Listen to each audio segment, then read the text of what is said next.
What is going on, everybody? Welcome back to the Big Blue in the Bronx channel. It's me, Luca, here with our lovely co-host, Donald Stewart. We'll be doing our first regular season of the game of the year this year, Yankees and Phillies. Matt Strom versus Domingo Germán. Obviously, we'll present the lineups later on. The Yankees are coming off an 8-1 victory over the Phillies last night. The Yankee offense hammered the Philly pitching, and the pitching for the Yankees looked very good, obviously, with Nestor throwing 5 innings of one-run ball. So I got to hand it over to Donald first. Donald, what are your opening thoughts, man? Great start for the Yankees. I think they've just started basically as well as you could possibly ask them to. I think Aaron Judge has been great. Rizzo's been awesome. Big G, fantastic. So those are all really positive things. I think the pitching's been really good. Yeah. Been really delighted with Garrett Cole's start, Brito's start, and Nasty Nestor.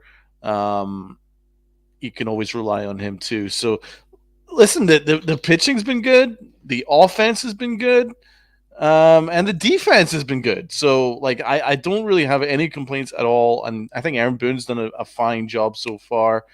However, this lineup is a mess. I don't know where they've come up with this lineup. I agree with you, Dom. I've been overly positive as well. Talk as we went over last night. We talked about the offense, the defense. Most of the Yankee facets have been good. Obviously Donald brought up Stanton and Judge for the power, Rizzo as well. And the pitching as well too. It's like 2 bullpen pieces haven't performed, but that's another thing for another day. It's just like when this line, and again, I'm not complaining. Like I am complaining a little bit, but I'm not trying to be this like negative douche. But I'm calling it what it is. To me, Donald, this seems like kind of a punt lineup because they have Rizzo sitting after he had a very good game last night. They have Ozzie Cabrera sitting not 1 but 2 games in a row when he started to find his stroke Sunday.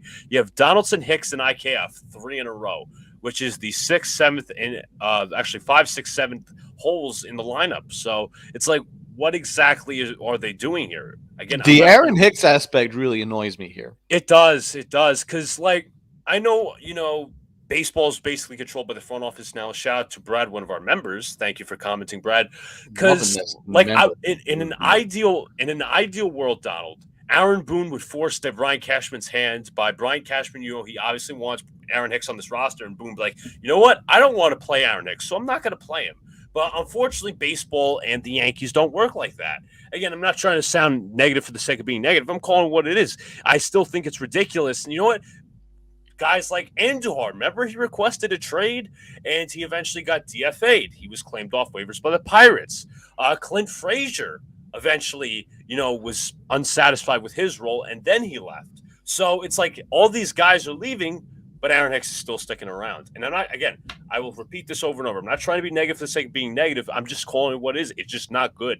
It's not good. Yeah, it's just weird. Like Aaron Hicks calls out the front office, calls out. Not the first time he did it though. Calls out Aaron Boone multiple times now. He's called out Aaron Boone. Most organizations, if a player calls out your manager on multiple occasions, that player would be removed from the equation. Of course. And then especially with someone who's been bad for at least half a decade, at least, and that's actually to be kind. I think he's actually been really bad for about 6 years now straight. So for someone who's been so bad for 6 straight years, he's now complaining about his role. He moaned and he groaned and he's about not playing in the first 4 games of the year. So he gets presented with the golden opportunity of playing yesterday. He goes for an offer. He looks pretty shit, right? Of course. And gets booed off the field. His other competition, Franchi Cordero. Yeah, hit a couple of RBIs. He got an RBI double, I think. Yep. He drives in a couple of RBIs. He's not playing, right? That's correct. Ozzie, our star developing sophomore. Our kid. Who's just coming off a multiple hit game, sits yesterday, and now sits again today.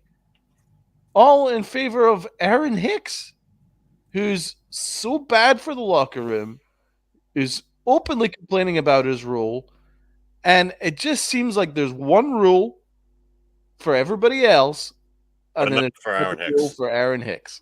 And I can't believe that I'm starting another podcast talking about Aaron Hicks, but it baffles me. It does baffle. Me. It does baffle, and obviously, Donald said yesterday he woke up more positive attitude, but this is realistic. It's like he has no self-awareness either. He's like, what? Here's the thing. I'm gonna mention two things here. First of all, I don't like the outfield defense for this game. Stanton right, ICAF in center, who's basically a tryout, who is basically he's basically learning as he's going. He's learning on the fly, and then you got Aaron Hicks in left, who's terrible. But my brother. Everybody's mentioned this. IKF, he's strongly disliked by the Yankee fan base because he's just a marginal player. He's a marginal player. He's a utility player. But IKF is like, you know what? They have their shortstop. IKF was competing for shortstop in the spring. He's like, you know what? They have the shortstop. But I'm going to help the team in the best way possible. And he's playing outfield tonight. He's playing center field. Now, do I agree with it? Not exactly. So that's that. I'm just going to give a couple comments because they're flooding in here. What's going on, Disgruntled Taco? What if, fellas? How about them Yankees? Yes, sir. Luca and Donald, Los Jefes de Jefes. What's going on, Carlitos? Carlitos. Is this the new game thread? No Pete Simonetti. I don't know if Pete's live tonight because today he was actually coming back from New York. What's going on, Sunil? Our guy Donald here is Shrek and Hicks is Donkey. I'm sure Donald would not enjoy that. Yeah, why am I Shrek? Because you're Scottish, I think. That's the idea here. But anyways, Giants. Why did the game just shut off? It didn't shut off for me, but I will say this. If you're a Yankee fan, you have to watch on Prime in Yankee territory. If you're a Philly fan, you watch NBC Sports Network Plus. But if you are out of the Philly and New York areas, tune in to TNT. That's where it's at. Also, what's going on to Jeffrey? Let's go on. Poor Golfers Association, the PGA. Hicks needs to play every day in the PGA. Yes. He thinks he's Tiger Woods. This is the worst defensive outfield in MLB history. I wouldn't say about MLB history, but this has been the worst outfield they put out there, to be honest, L.I. What's going on? It's certainly in a number of years. You can't convince me that Hicks and IKF is the right way to go here, but listen, it's clear that at this stage that they're just kind of wanting to rest guys and rotate guys and just give everyone kind of a day off here, there, and everywhere to start the year. I mean, at the end of the day, Aaron Boone will just say, it's my responsibility that they are all ready to rock and roll for the long haul. Remember, this is a marathon, not a sprint, and that would be his argument. And I think that's probably what we're doing. I understand that, Donald, and I completely agree that he would say that, but we're resting guys while they're hot. I know it's beginning of the season, but still, it's just my mindset. But the thing is, remember, the analytics guys don't believe in hot. Oh, never. That started I realized that back in 2018. I realized that's something that's something that A-Rod has always kind of railed against the analytics people for. He's like, and I think he would know better than anyone as one of the greatest hitters of all time. That you're hot when you're hot at the plate, you want to keep playing, but the Yankees don't believe in hot, and that's kind of how it is. But is that my man Joe G? Yes, Joe G. What it do, Joe G? What's going on, man? Joe, are you watching on TBS or are you watching on Prime? If you're watching on TBS, you can't because you live in Yankee fan territory as the Northeast, like Jersey, New York, the New York tri-state area. So you can't watch on TNT. You have to watch it on Prime if you're in Yankee territory. As the guy just said, the tri-state area. If you're in Philly, you have to watch an NBC Sports Network. And we got Joe as a new member of the channel. This is beautiful. Appreciate you, Joe. Salute. It is bullshit. Listen, I don't like this at all. But anyways, Donald, we have to present tonight's starting lineup for the Philadelphia Phillies.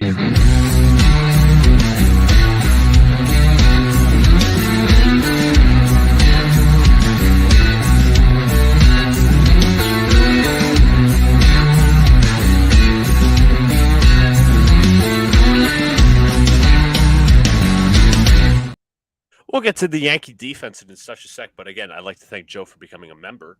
Thank you, Joe. Yankees are all in their dugout. What's going on, Daniel Berry Sports? Remember, a couple of reminders. First of all, become a member. We are over 1,000 subscribers. $4.99 a month for exclusive content on this channel. Exclusive live streams, access to a possible Discord server in the future, amongst other things. You don't want to miss it, as Joe has already become a member. Brad is a member. And again, if you guys haven't already, like, comment, subscribe, do all the good stuff. Turn on the post notifications so you know when a live stream pops or video drops. And with that, tomorrow night we will also be doing Knicks Pacers.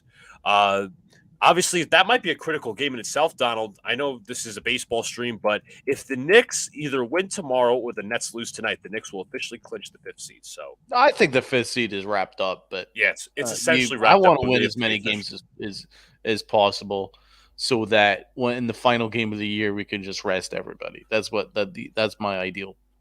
Yes, I'm watching the game live stream on laptop. What's going on? Booyah. Yes, it's on Prime. Domingo Germán, his numbers, 2-5 with a 3.61 ERA last season, 15 games of 14 games started, 72 and a third innings, 58 strikeouts. Some of the scouting report, he's coming off a solid year and improved four-seamers and a swing and miss rate. Donald, what are you expecting from Domingo Germán tonight? You're going to be seeing plenty of curveballs and sink. Well, he doesn't use the sinker all that much. It'll be mostly curve, changeup. Repertoire. You know how like they like we like our pitchers to work off their secondary and tertiary pitches first of all. So I think you'll probably be seeing him trying to establish that curveball early on, and if he's able to hit that for strikes, then I think we're going to be fine. He's going to want to then kind of induce quick innings. Ground balls, get through, and I wonder how he's going to like the pitch clock. I think it should actually benefit him because I think he works fairly quick. Yeah, he's more of an off-speed guy, as you highlighted, Donald, as they're listing the Yankees' keys to the game. Phillies pitching, Yankees sluggers' speed is back. Please don't hit me, Germán, Joe, with the reference to his domestic violence arrest. But anyways, Aaron Boone is Joe's coming out with the fire already. He ain't messing around. Trey Turner is ready. Let's do it here in the Bronx. First pitch is popped up. Round the catcher's circle, Higashioka has it, and one pitch, one out. Well,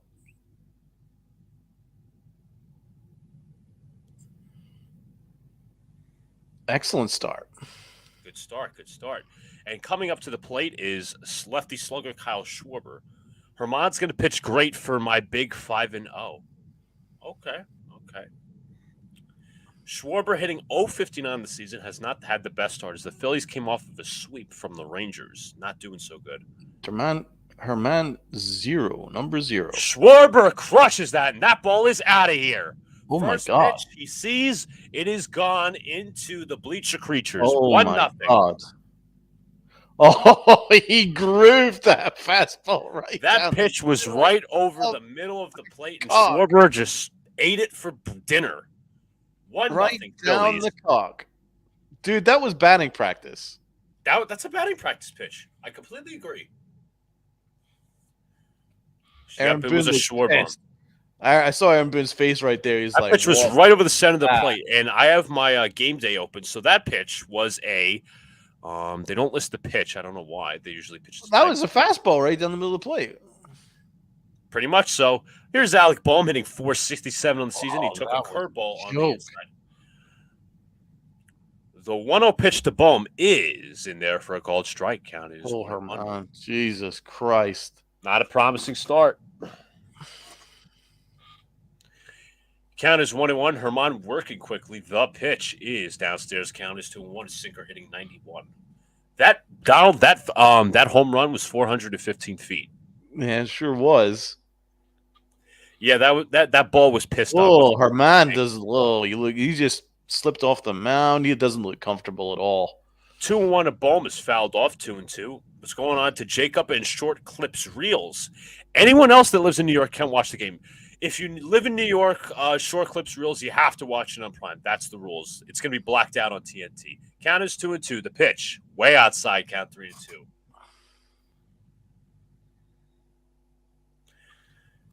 Did I kick Alex out? No, he's doing some extra stuff. Oh no, Herman looks all over the place, man. Did he go around? Yes, he did. Alec Bohm strikes out, 2 gone. That pitch wasn't even close. You'll see it, Donald. You got very lucky because he does not look comfortable out there. What's going on, Jets Miss Mess? One of our newer members. Donald, do you think it's the antithesis of what you said early on with working too fast? Well, I'm looking at Herman here, and his body language is all over the place. He's continually kicking the mound, so he's not getting a firm footing on the mound. That's part of it, and it might be the pitch clock, but he is not looking comfortable at all. 0-1 to Derek Hall. The pitch is upstairs. Count is 1-1. Hitting .250 on the season, the Philadelphia first baseman. Herman working quickly. Counts 1-1. Pitch. Swung on and fouled away. Count is 1-2. That pitch was almost dead center with the curveball. Joe, you got to say that for my basketball stream tomorrow night. Yeah. Oh my god, dude, this is worrying. 1-2. Swung on and chopped foul. Change up at around 88 over the outside part of the plate. Derek Hall is still alive. Count is 1-2. Schwarber chatting it off with manager Rob Thompson. The 1-2 pitch. 2-2. I think they're going to work at a full count because that's what Herman's not putting him away easily, which worries me. Yeah, his location's all over the front. Swung on and missed. Hall with terrible plate discipline strikes out 2 of the last. Obviously, Herman strikes out the last 2. Hall goes down swinging. Got lucky there, Herman. Go to the bottom of the first. It's 1-0. That was the one good pitch he's actually thrown the entire inning. That was the first time that there was a little bit of movement and deception in that pitch.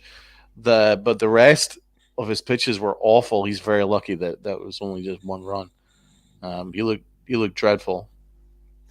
Got a couple comments in the chat. Guys, keep it with the comments, like, comment, subscribe, as we always say. That's why I said Herman's a relief pitcher, not a starter. He's you can make an argument for that, especially that Brito pitched well. I know it's off 1 start, but Brito looked impressive. He was like, wow. Well, I mean, Herman looked really good last year as a starter. No, he was solid. 3.6 ERA, you take that any time, but as a 5-star, yeah, because Donald, you were telling me like one of my worries last year when we traded Raiders, like we wouldn't have a stable back end of the rotation, but I think Herman held it down well last year. Hell, he pitched really well, man. You know, ERA in the 3s, you take that. We'll see if he can recover from still a lot of baseball to play. Bad first inning. His location wasn't there. As I say, I think there was a lot of problem with him getting a firm grip on the mound. I think because I just kept seeing him look down on the ground and like kick the dirt and stuff. So let's see if he's maybe able to get a little bit more comfortable. It looks like the location was slightly better in the last couple pitches, so we'll see. Here's the Yankee starting lineup.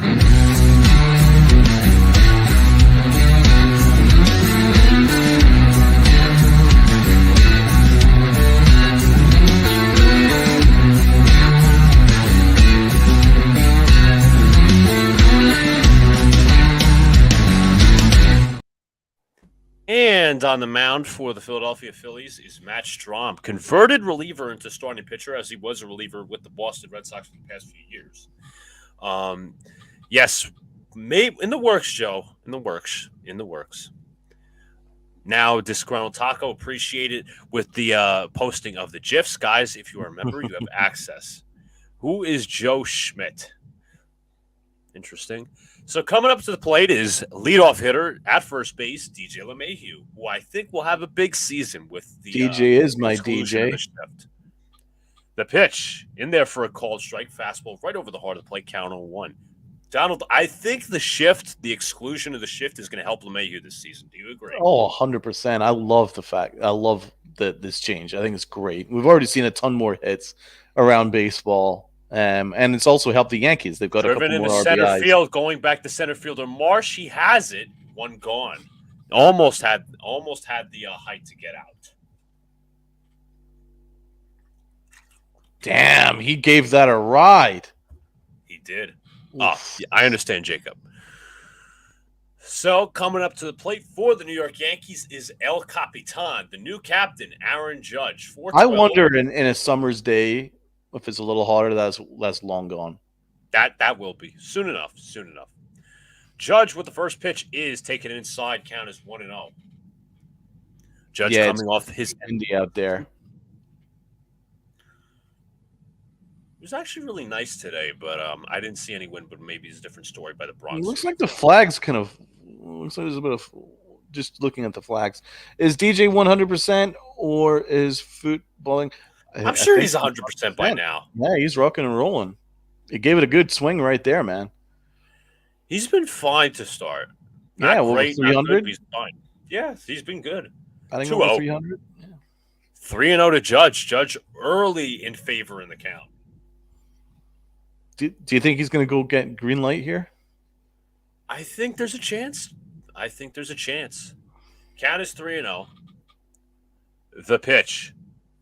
Oh, come on. That's a strike. They called it, but the K zone said it was a ball. Here we go again with the low strikes.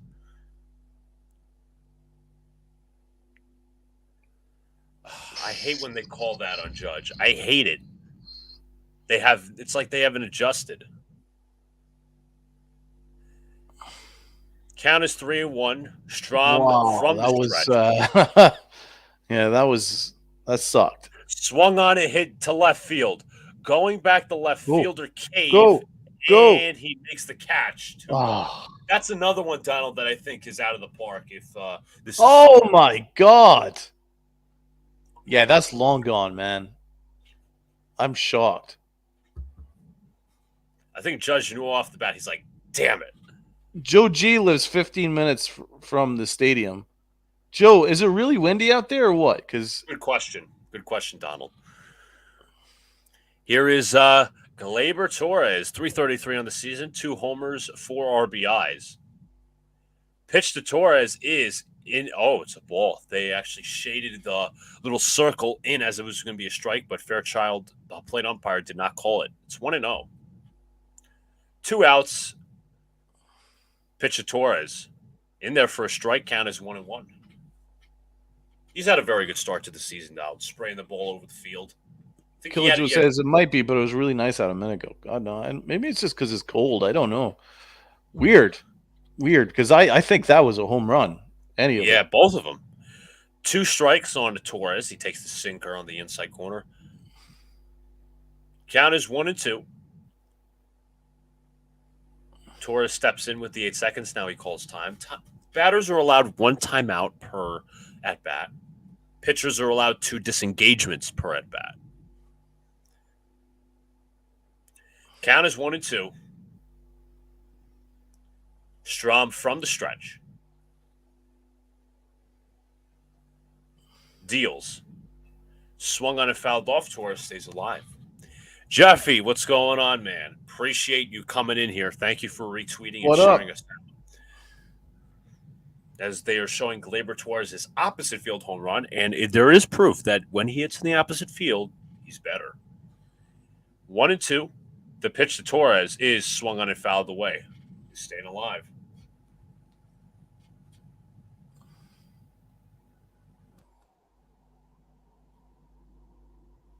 Stanton on deck. Big freaking G, as Donald likes to call him. Count is 1-2 to Torres. The pitch is chopped foul. He is staying alive. Yes, Jeffy, we hope to do your team. We hope to take care of the Phillies.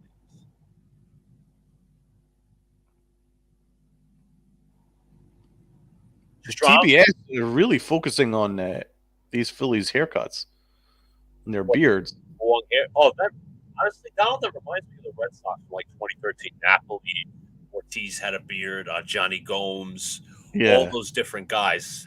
So, count is 2-2. Strom from the stretch. Swing and a miss. Gets Torres to climb the ladder. No runs, no hits, no errors, nobody left on. We head to the top of the second. It'll be 1-0 Phillies. Suarez just swung out of his shoes right there. He showed plate discipline earlier on in the bat. I don't know why he went up the ladder. Joe says, I'm on the trade Peraza and whoever else for Reynolds and keep Glaber for the next 2 years. Well, you told me, I'll be honest, Joe, you told me a different story on Saturday. You said if it was, you basically said that there's no room for Glaber. He's a good player, but there's no room for him. And you said that you would trade him in a deal, him and Peraza in a deal for Corbin Burns.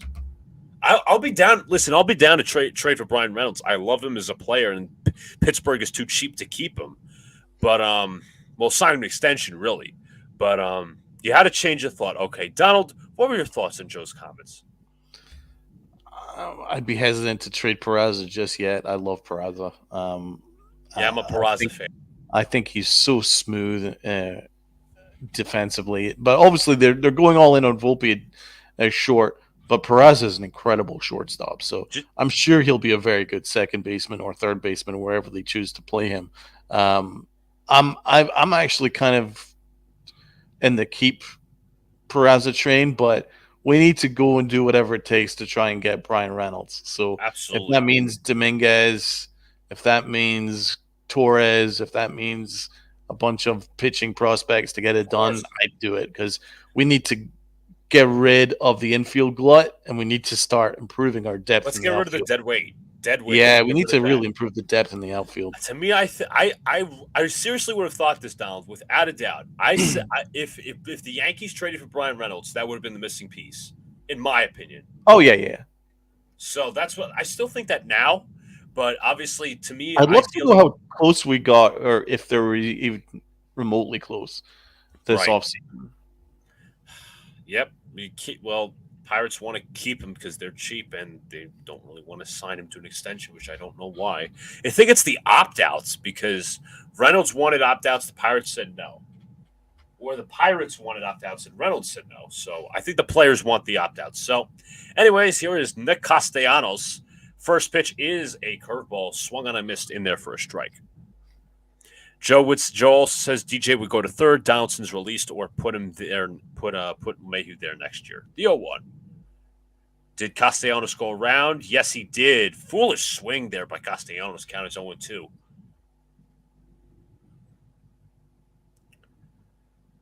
Count as 0-2. Pitch to Castellanos.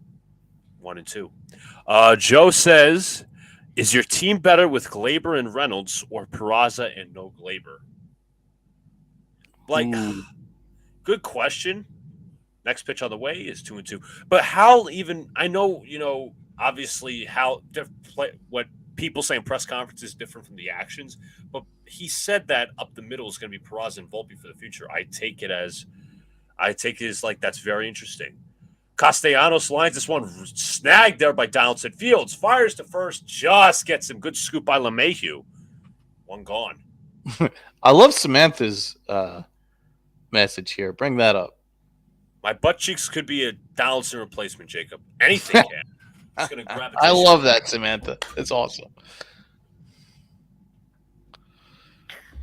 Great. Again, thank you all for coming in and enjoying your Tuesday night with us, as it was a great scoop by LeMahieu. Will the Phillies challenge, though, is the question. It doesn't look like they will. Here is Stott. He takes it in there for a called strike. It is the left-handed hitter, Bryson Stott. Just want to get the names. Next pitch to Stott is fouled away, count 0-2. Let's be nice in the chat, everybody. Let's not have a war in the chat. There's going to be I shouldn't say there will be. I'm just saying there will be a war between Joe and Li, but keep it like a peace. I don't want to say a peaceful war, but like keep it civil. 0-2, strike 3 call. Nice curveball over the outside corner of the plate, striking out Stott. 2 gone. He's definitely in a better rhythm here. And settled in. Here is the former Yankee prospect, Jake Cave. This is, I believe, his first at-bat of the season. First pitch is outside, count is 1-0. Nice curveball. That was a good curveball there. Then to strike him out. Yeah, Joe, he's adjusted. Counts 1-0. The pitch in there for a called strike. Fastball hitting the outer part of the plate. Count is 1-1. Herman working very quickly. 1-1. Swung and a miss. There you go. You'll see this next one, Donald. Better location on this curveball, getting Cave to swing and a miss. So its count is 1-2. That's a beautiful pitch right there. Strike 3 call. He gets Cave down swinging. Last two batters strike out. Both actually down on looking. Good curveball by Herman, inside corner of the plate. We head to the bottom of the second. It's 1-0 Phillies. Herman's finally settling in.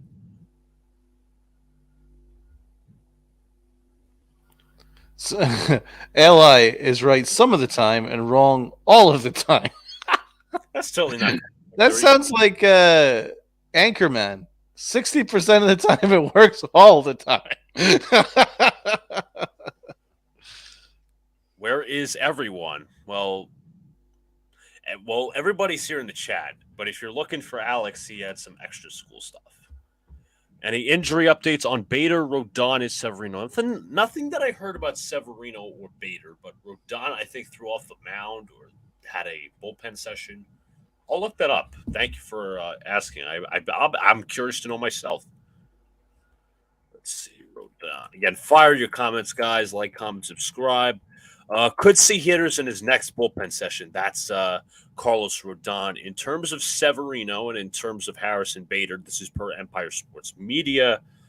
Let's see. Thank you for sharing a sandwich, OG.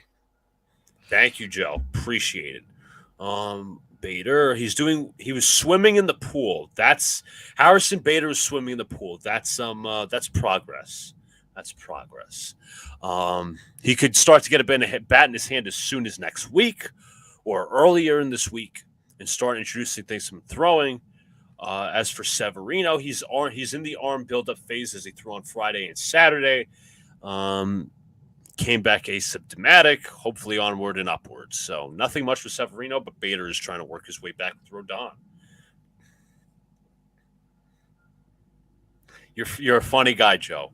You're a funny guy. It's okay. We may have lost Beatty. Yeah, I saw Brett Beatty got hurt. They, to be honest, Jeffy, they kind of mishandled that. That would be like Mets fans' ire towards Billy Epler for that move would have been our ire if they sent Volpe down, but they should have never sent him down. Big G, come on, Big G. Let's swing and a miss. He wanted to crush that one. Count is 0-1. Let's go, G. Score is 1-0, Samantha. Count is 0-1. Strom from the belt. The pitch to Stanton. Swing and a miss. Gets right by him. Count is 0-2. Stanton really trying to hit it hard. Come on, Stan. Come on, baby. Let's go. You'll get something, man. Come on. Count is 0-2. The pitch to Stanton. Popped foul. He'll stick around. Does anyone have a screenshot of DJ Seal's super chat when he said something about Li's grandma? No, I don't have that.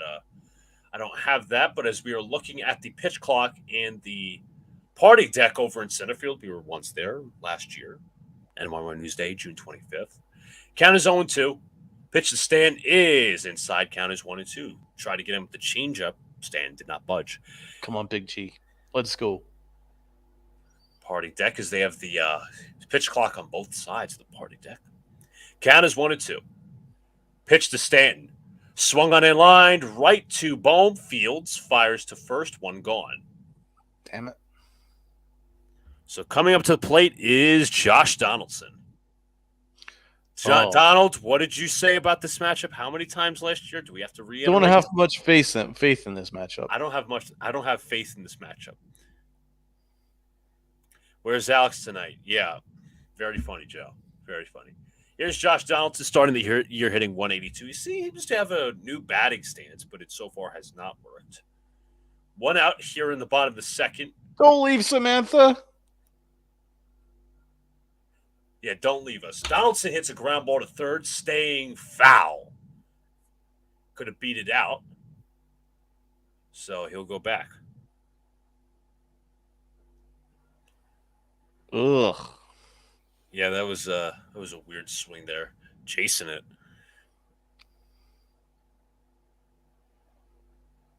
Oh, that's right, Joe. I just saw what you were looking at. There was an Ellsbury jersey in center field. If you have an Ellsbury jersey as a Yankee, you should probably burn You shouldn't actually be allowed in the stadium. that. I completely agree. Count is 0-1. Straub from the belt against Donaldson. The pitch is swung on and lined right to the shortstop, Trey Turner. He fields, fires the first two, gone. Oh, you suck. He brought Donald. The thing is, like, a lot of people like bragging, oh, he doesn't have the leg kick anymore. Well, he brought it back there and he grounded out to shortstop. The Yeah. Yankees are. Oh, here's your favorite, Donald, Aaron Hicks. Oh God. 0 for 4 this season, the Yankee switch hitter. Oh. The boneheaded asshole that he is. I will not fail to criticize him during the set bat. Has recently complained about his playing time and is still being in the lineup. I don't know how that is. Here's a sloppy lump of shit. Hicks fouls it off. At the plate. What is going on, MH? Thank you for being here. As Hicks down in an 0-1 count. Down, I wish I had the job security that, or at least the job security that Aaron Hicks had, because it's not like he was demoted, but he's still on the roster. So, count is 0-1 as Aaron Hicks steps in. Strom from the belt deals to Hicks. Hicks pops it up. You suck balls. Second baseman Fields has it.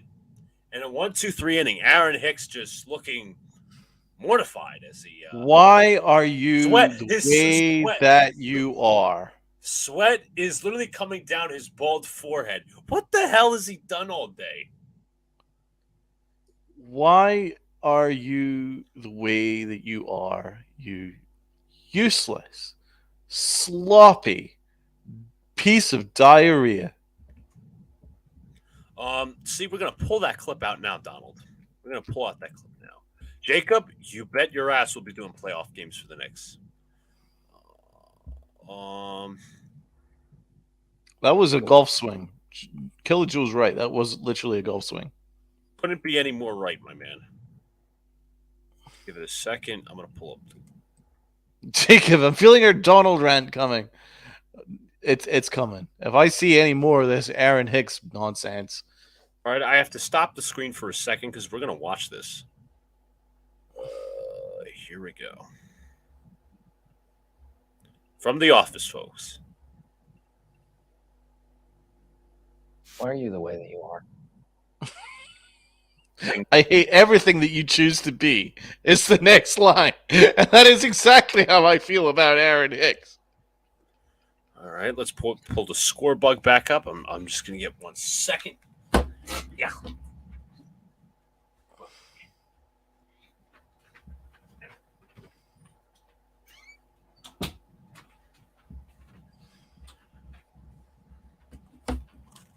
Chat, I have a question. Now, I'm not sure if I can create polls, but there's one thing I know. I do have an abundance of milk and Ovaltine. Should I bring that out mid game if the Yankees are still down? Feel free to answer that question. I know Donald's going to pose because he doesn't like the Ovaltine. The Kerm, what's going on? The Kerm. He says Hicks wants to play and he's playing well to his standards. Yeah, that's a pretty damn low standard. Alex is right. Likes up. Let's get to 20. Yep. Everyone is in the chat. If you haven't already, hit the like button. Hit the like button. Absolutely. Here is the left-handed hitter, Brandon Marsh. Herman deals. First pitch is in there for a strike. Down, that location is looking better and better. Nicely located curveball at the bottom of the plate. Or at the bottom of the zone. Count is 0-1. The pitch to Marsh. Count is 1-1. Michael Caputo's in the chat. What's going on, Michael? Why is Aaron Hicks still on this motherfucking team? Michael, I wish I had the answer. My sentiments exactly. Count is 2-1. Change up over outside. Yes, MH, we will try to do your work for you, destroying the Phillies. Just cut this fuck. Well, unfortunately, Michael, the Yankees don't want to do that. Count is 2-1. The pitch to Marsh is... Oh, I thought they would call that a strike, but it's borderline. Count is 3-1. Nice location. Is Herman in the rotation officially? I wouldn't say officially, MH, because we're obviously dealing with a litany of injuries. 3-1. In their first strike, count 3-2. Nice curveball. Not dead center, but to get back in the count.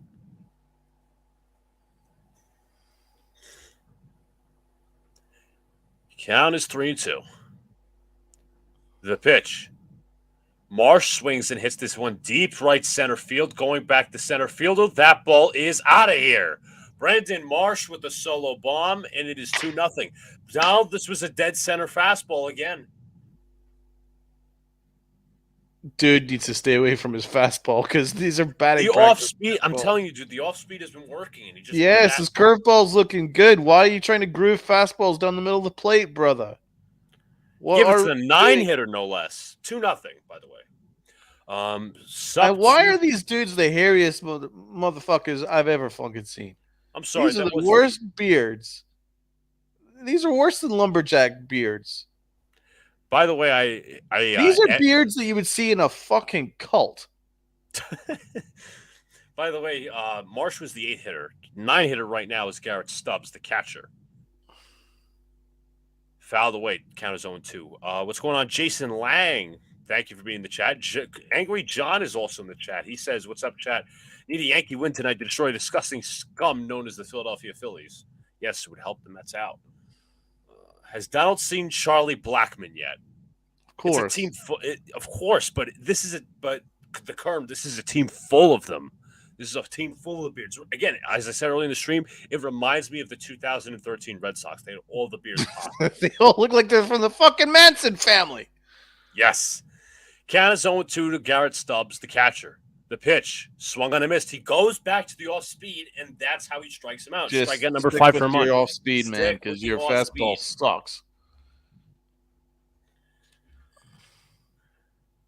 They put Donaldson, Hicks, and IKF in the lineup. Right there's on Miguel. Michael, we highlighted yeah, we did, man.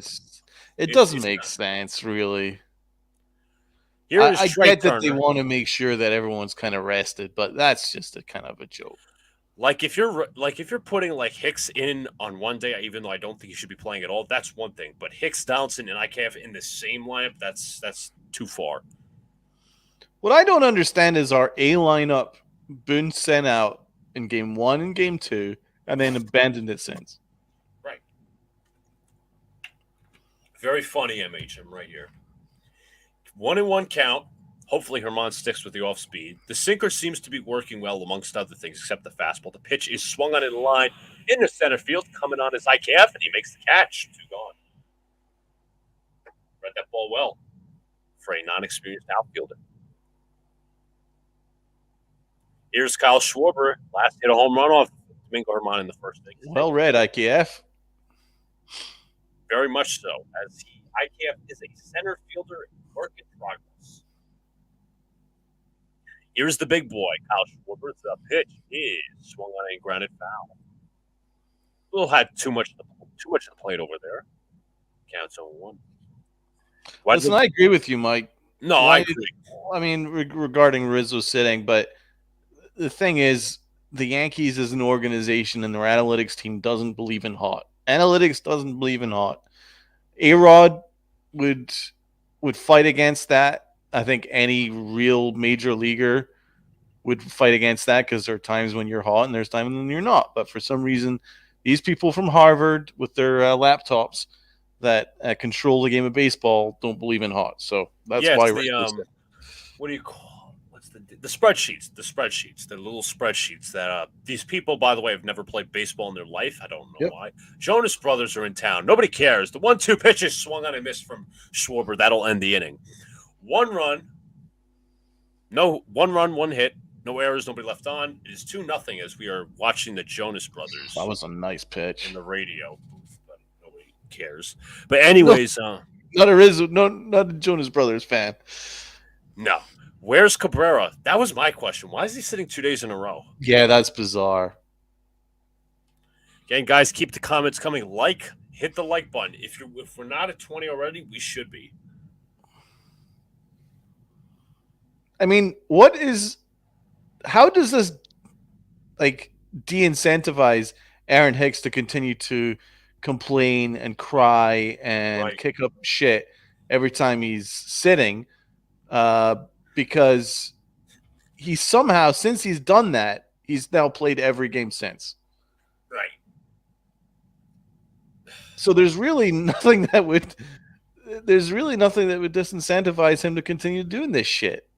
While Cabrera, who genuinely wants to play, genuinely wants to do his best, and genuinely plays his ass off every time he's on the field, he's getting the bum's rush because of it. I think that's a shitty thing to do, really. John says that he'll help Michael out on Twitter if people are bothering him. When IKF plays center field, someone better pull a Manny Ramirez and cut off his throw from the outfield. That's right.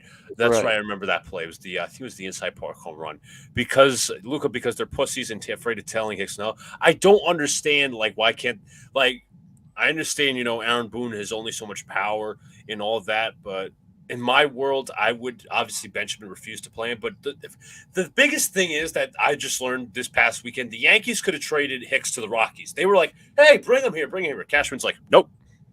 He still sees something in him, apparently. That's right.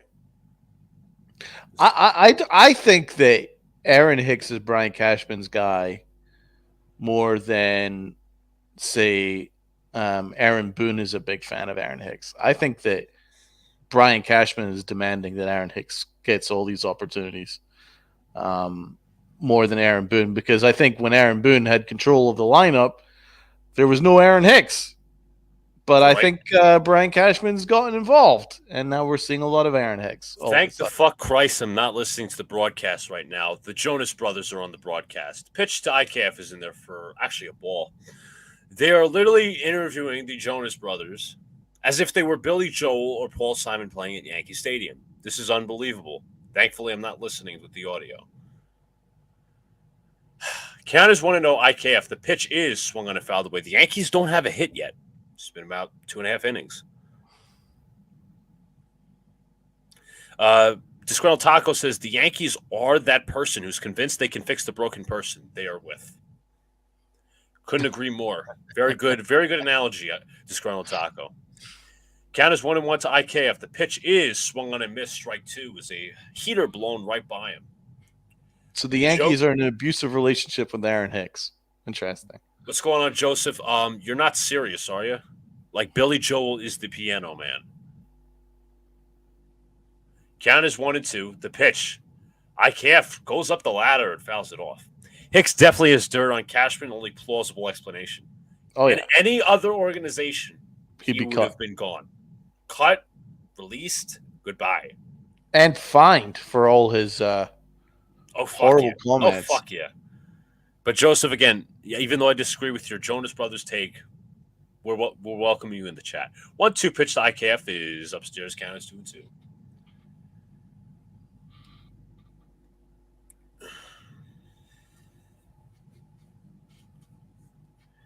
Strom gets back on the rubber. From the set, 2-2. IKF fouls it off. He's doing a good job fighting. I'm not going to hate against that. I'm not.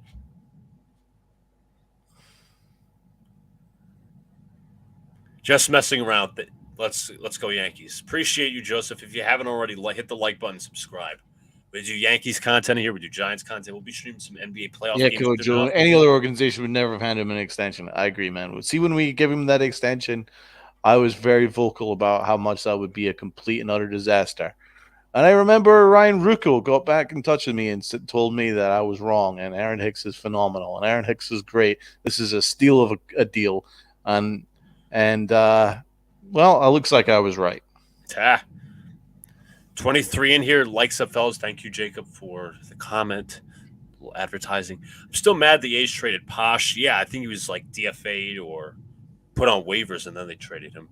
2-2 to IKF. The pitch is inside 3-2. He's worked this count full. On deck is Kyle Higashioka, then the rookie Anthony Volpe in the hole. Everyone in the chat who hasn't hit the like button, hit the like button. IKF hits one to left.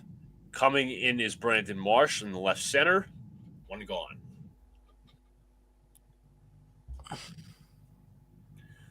Li says, he said, but no, Li is wrong about Cashman being a bottom five GM. He used to be top. Here we go. Matt Riley's in the chat. What's going on, Matt? Just watching now. Whoever Jonas brother this is, I hope I never see again. Well, thank God I'm not listening. So you get to listen to us. Just mute the TV and just listen to us doing our chats, chatting with you guys and commentating. Here's Kyle Higashioka. My guy. Fouls it off. 250 on the season. He's played one game so far. He actually hit a home run. It was Sunday, I believe, against the Giants. Stan hit a home run. Home run stroker. Pedor, thank you for hopping in, man. Loving all these new people in the chat. This is great. What's going on, Pedor? Oh, my God. Yes, it's all three of them, Matt, if you haven't noticed already. Kyle Higashioka just swung out of his shoes. And his helmet fell off. Exactly. Really tried to hit that one hard. Count is 0-2 to Higgy. Strom delivers. Swung on a chop foul. Higgy stays alive. The Yankees have worked the count nicely. It's just they have not finished these at-bats well. Just make solid contact. Hit the ball opposite field. Do whatever. Wherever there's green grass. Count is 0-2. Angry John. Luca and Donald are better than Michael K based solely on the fact that they don't attack their fans. I mean, amen. Why attack your own fan base? Why attack the people that pay your wages? That makes no sense to me. Higgy strikes out, but thank you, John, for the comment. Jeffrey, thank you, man, for actually, I'm sorry. I really respect Michael K. I think Michael K is brilliant what he does, but he's a brilliant broadcaster. But I've noticed lately that he is attacking Yankee fans a lot, and considering he's got a radio show based solely on people calling in, fans calling in, right? He speaks to all Yankee fans all over the world, and all he does is rip them. I mean, it's kind of... They're spoiled, they're this, they're that. It makes me feel very uncomfortable. I really don't like it. Yes, a lot of people in here tonight. Jason, you can't be serious. 4 home runs for Reynolds? Oh, my God. 4 home runs for Reynolds. I'm jealous. Still, we can make that deal. We don't need to be jealous. I mean, we've got Aaron Volpe Judge. Lines it up the middle for a base hit. Hey, Anthony! Yo, hey, oh. Volpe gets on with 2 outs. I'm saying, I just hope we trade for Reynolds at the deadline. I love him. 4 home runs for Reynolds. I just hope, again, that just gives me my Brian Reynolds high. But Volpe with the base hit. LeMahieu's up with Voltage. That's my name for Anthony Volpe. Anthony Voltage. DJ LeMahieu's up at the plate. Very much known as a hitter who can hit with runners on. Generally, runners in scoring position. I'll be honest, Donald. I wouldn't bet against Volpe stealing here. But there is a lefty on the mound. He's got to play it smart.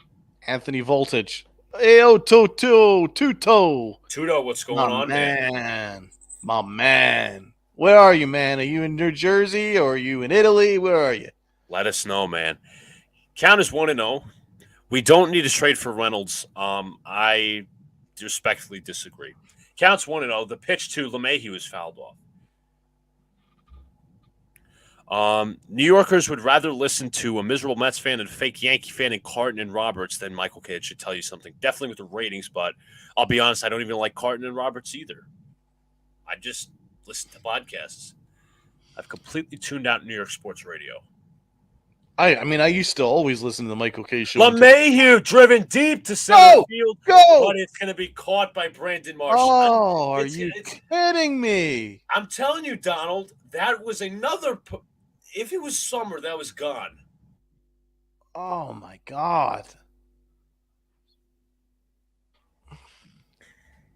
I mean... And as I was saying, I all up until, 6 months ago, I listened to the Michael K show every single day. Never missed it. But now I've noticed all he does is rip Yankee fans, and I've stopped listening. So Yeah. until he kind of eases off on ripping Yankee fans, then I'll continue that way and only listen to podcasts. He has no idea of what his he doesn't have any self-awareness in terms of that, like what he's actually doing, because these are the people that are listening to his show. They're building up his ratings, all that. Maybe there's a reason why the ratings are dipping, but who knows? He's back. He's signed an extension, but overall, we should create our own Carton and Roberts. Carton's basis on the show is not really for sports; it's comedic. But at least John has more sports insight, and he could be funny. And I'm the one with sports. We all have sports insight on this channel. Every single member, every single one of you guys, every single one of our panel members has sports insight. We're not Craig Carton in terms of that, and his floating his fake ass rumors when it comes. I mean, listen, I feel very uncomfortable. Like Craig Carton makes a big deal out of which team he's going to root for. I think that's something kind of icky about that. It gives me we got a super chat. Tudo, $4.99. Massive salutes and respects to Luca and Donald and all the diehard Giants fans and Yankees fans in the building. F all stinky boys, loses. We're back to work in Italy, Donnie. Salute. Tudo with the statement. Thank you, man. We very much appreciate it. I'm so happy. We love you, Tudo. Thank you so much, man. Love you, man. Loyal supporter from day one. Anyways, John, I'm so happy. It's taken the first inning for the Mets to start losing. Uh-oh. John's angry again. He's going to get more angry as it goes. But I don't know who's starting tonight. So I knew with Herman this wasn't looking good due to his trash can. Outside of the 2 home runs, he isn't bad, but they're calling the fastball, and the fastball's just not worked. It's every time he's located, the fastball's been dead center of the plate. Otherwise, he's been fine. I know it's like weird to completely exclude the home runs, but with the location, it's been good. Here is Alec Boehm. He takes a fastball on the outside corner for a strike. They desperately need Rodon and Severino. Yeah, I agree. I mean, at least we're not getting no hit. Right. Alec Boehm lines in his center. IKF is right there, one gone. Boehm started hot. 400 batting average. Lined that pretty well. But you know what? IKF is reading everything fairly comfortably. Definitely a guy for a utility guy, obviously getting his feet wet in the outfield. Here is left-handed first baseman Derek Hall. The first pitch is swung on a miss. Nice changeup for Herman. 0-1. Hall a 231 hitter on the season. The pitch goes up the ladder, swung on a miss, strike 2. Good location. Joseph, thanks for doing the play-by-play, guys. Game is blacklisted for me. My guy. We will appreciate it. Joe, where do you live? Joseph, where do you live? Because if you're in New York, you can only watch it on Prime. I know I hate that shit too, because everybody's expanding to streaming and all. But if you're like, I don't know, in Philly or elsewhere, it's TNT. Castellanos on deck. 1-2 to Hall. Good TBS. Nice pitch, curveball, got him. Yeah, TBS if you're not in the Yankee or Philly area. That's such a mess, man. The fact that they're doing this to fans sucks. It's like, I understand, I still have cable, I still have Verizon, so I stick by that. But I obviously have a Prime account, like I do for my student stuff when I have to buy books and shit. So I have the benefit of Prime Video, but I just hate it. Castellanos swings and misses for a strike 1. Yeah, too early for Prime. I didn't think they were going to start this early, but I looked at my Yankee calendar I got on Saturday, and it's on Prime. 0-1 pitch. Inside, count is 1-1.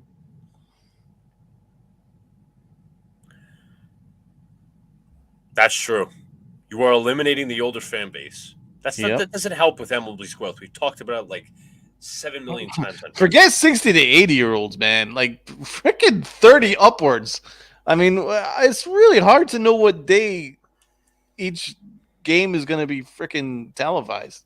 2-1 to Costello swung and miss. We got another super chat from Anthony Garcia, one of our members. It was good seeing you guys at Saturday on the event. Can't wait for the next one. I'll make sure Donald's in attendance, but the Audi Club was sweet. 2-2. Swung on and chopped right to Herman. And that will end the inning. Very good work from Herman this inning, a 1-2-3 inning. Got to the bottom of the fourth.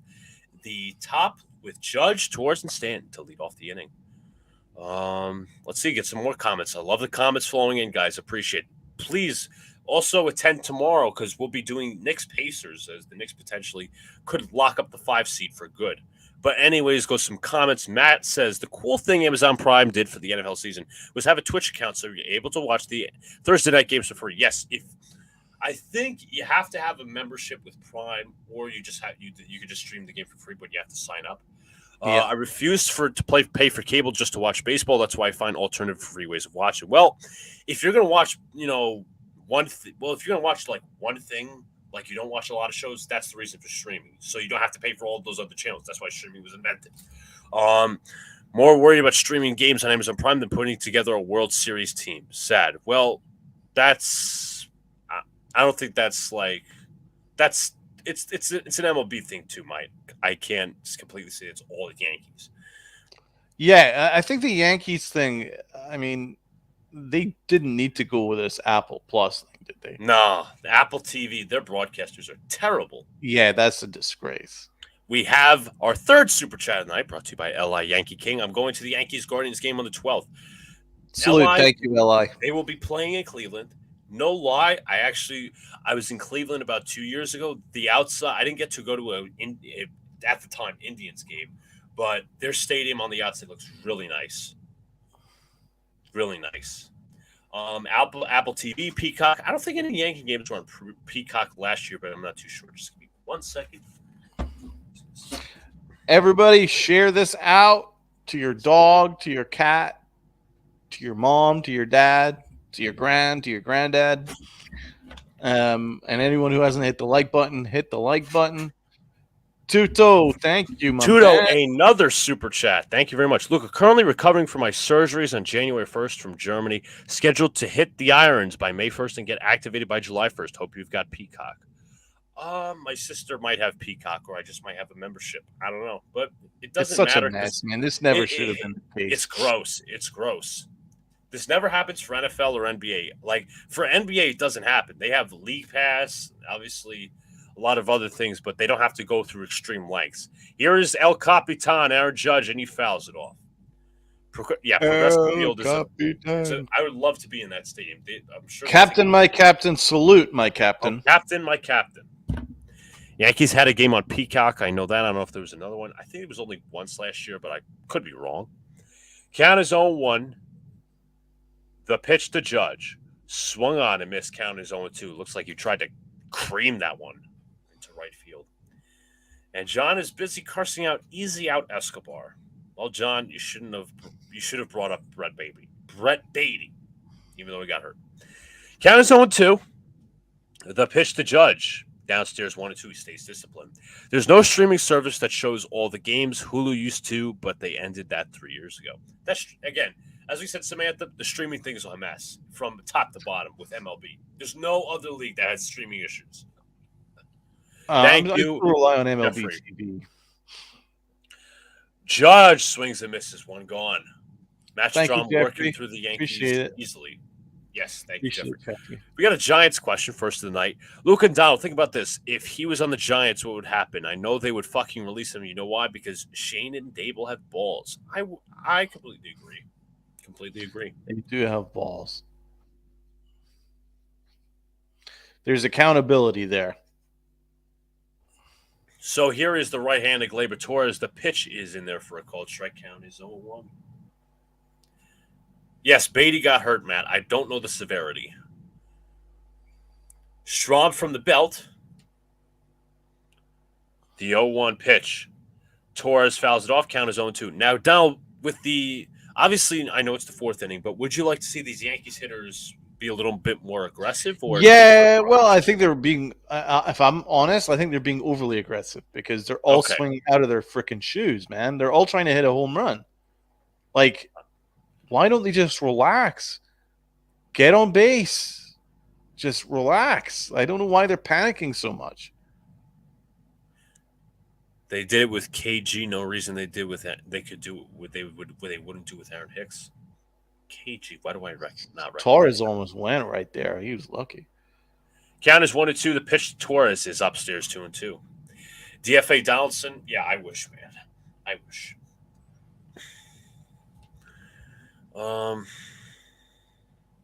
Time is called. New ball. Samantha says they are making people get cable, and I don't see cable being around in the future with all the streaming services out there. Yeah, there's a million cable. Torres lines this foul. Was way early on it. Here we go. Stanton on deck. Yankees only have one hit, brought to you by Anthony Volpe. Anthony Voltage? Yes, Voltage is down. Count is 2-2. The pitch to Torres is swung on and fouled away. Again, the Yankees are making good at-bats when it comes to fouling pitches off, but they're not executing on the end of the at-bat. Scherzer's getting hit. That's why John's pissed. Count is 2-2. Strahm from the belt at the stretch. The pitch. 3-2. Torres has worked a full count.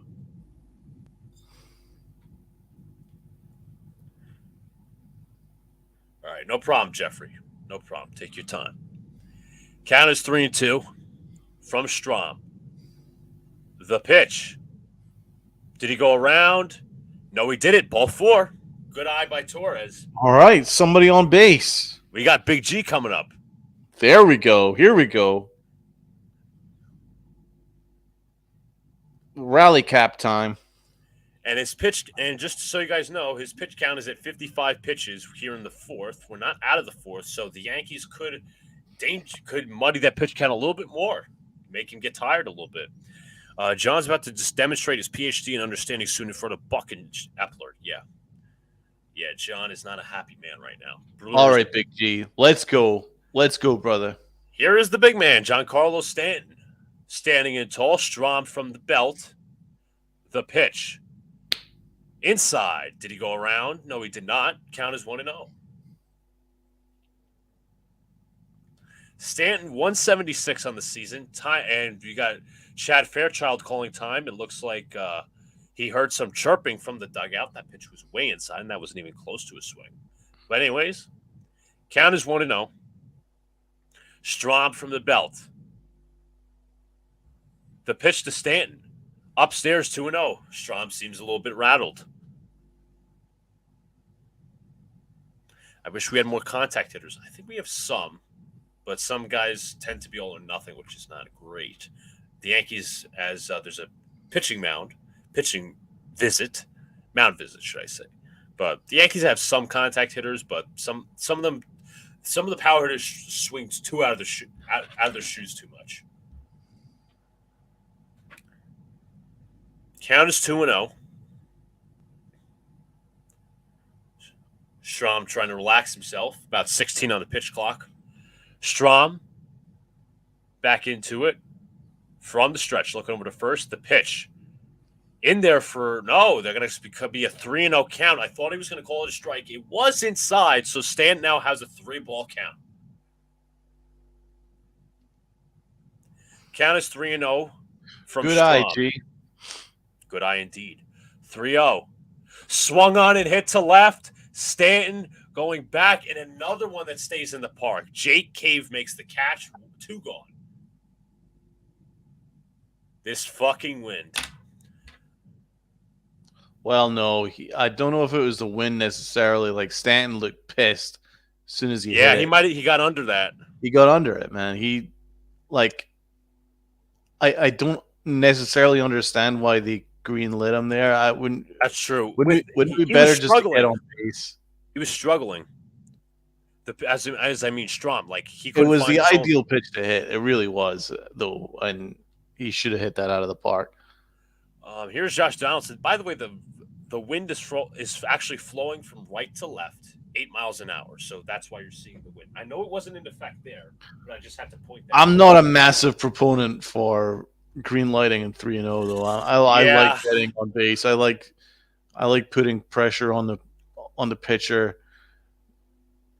Donaldson swings out of his shoe, strike 1. Donald, I agree with you 100%. 1 second.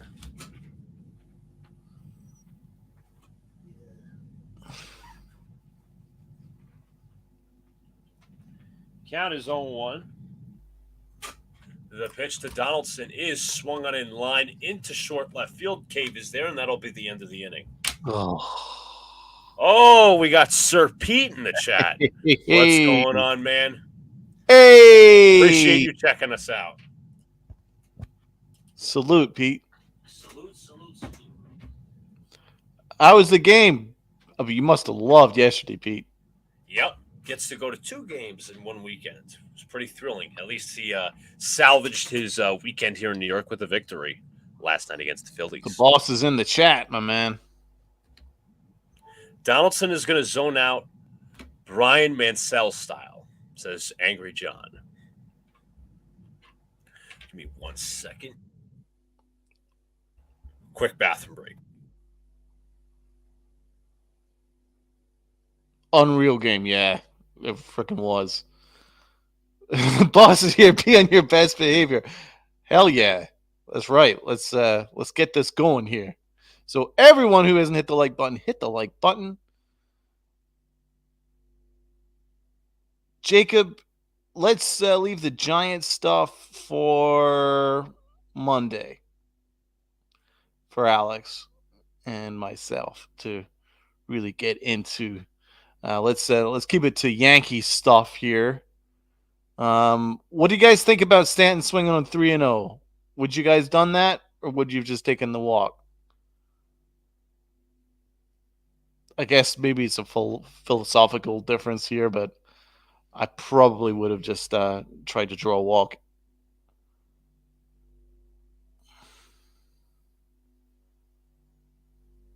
Michael Caputo walk. Yeah. Stan should have walked. Yeah, I agree, man. I just don't think that there's any real reason to chase at this point. Let's just there was a philosophy that the Yankees had in the 90s, and I'm a big subscriber of it with Joe Torre. Was just like, just slowly get on base, just put pressure on the pitcher, and then you eventually, if you see a crack in the door, you'll eventually break that door down. And that's kind of how I view things. I think you should be trusting the next guy behind you to come through for you, even though that is Josh Donaldson. So maybe Stanton isn't necessarily wrong. Samantha, 3-0, you always take a pitch, always. Yeah, I'm with you on that. I'm back.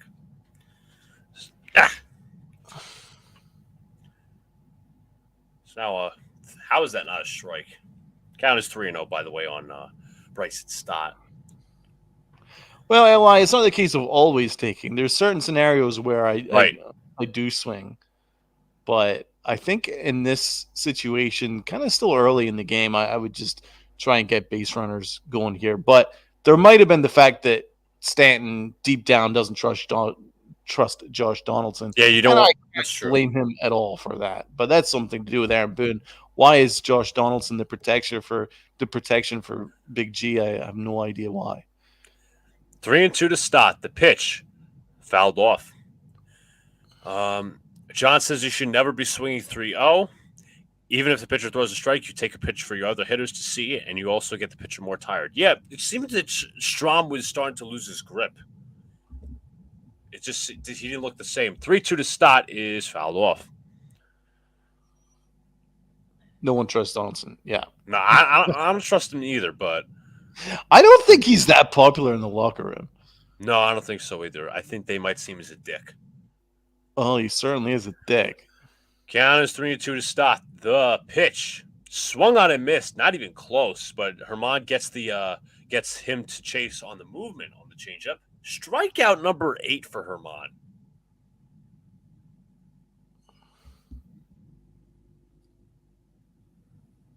Yeah, I mean, Herman is starting. He's definitely a lot more comfortable. He's just locating those fastballs right down the middle of the plate. I just don't like his fastball because it's so straight. Right. There's so little movement. There's no movement at all on his four-seam fastball. It's like batting practice, as you said. It is. It's a batting practice fastball but he's got a very nice curveball, and he's got a decent changeup. Jake Cave is up at the plate. Count is 1-0. The pitch is now 1-1 with the curveball strike. He only throws a sinker like 12% of the time. I wonder if he should maybe be working the sinker in a little bit more. 1-1. Cave fouls it off 1-2. Let me look up his Savant page. I know that's like kind of neither here nor there sometimes, but like pitch percentages, that's I'm just going to look from last year. Ooh. That one was left open in the middle of the plate. 1-2. 2-2 now. Herman threw his biggest pitch last year.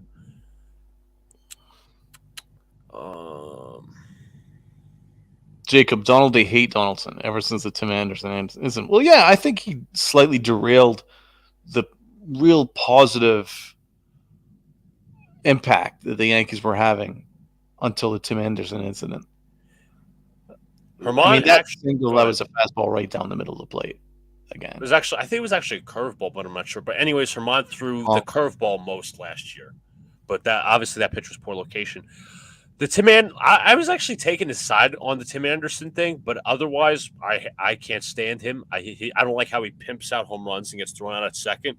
So again, he's just washed. And what he said this spring about, I still have something in me, otherwise I wouldn't be playing. Well, I just retire. Oh wow, thanks, man. Thank you. Thank you for stating the obvious. In there for strike 2, Brendan Marsh, who hit a home run. Yeah, Phillies are 1 for 9 against the curveball, 6 strikeouts. So if he puts good location on it, it's up to good use. Here's Brandon Marsh, the cult leader. Yes, the cult leader of the Manson family. We got a pitcher in the bullpen for the New York Yankees. That is Michael King.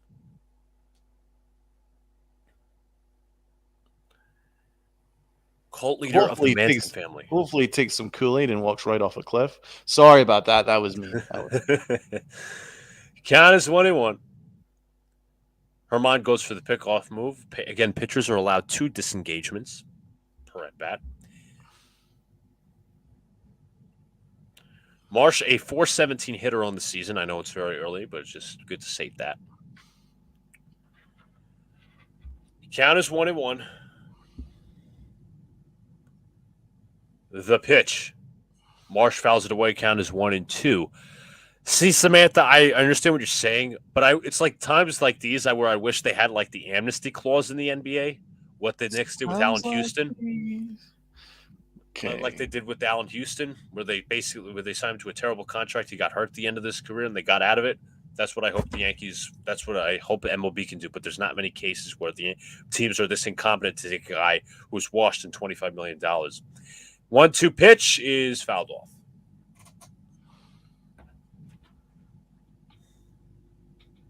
Jacob, I agree. I hope he does have a bounce back outing.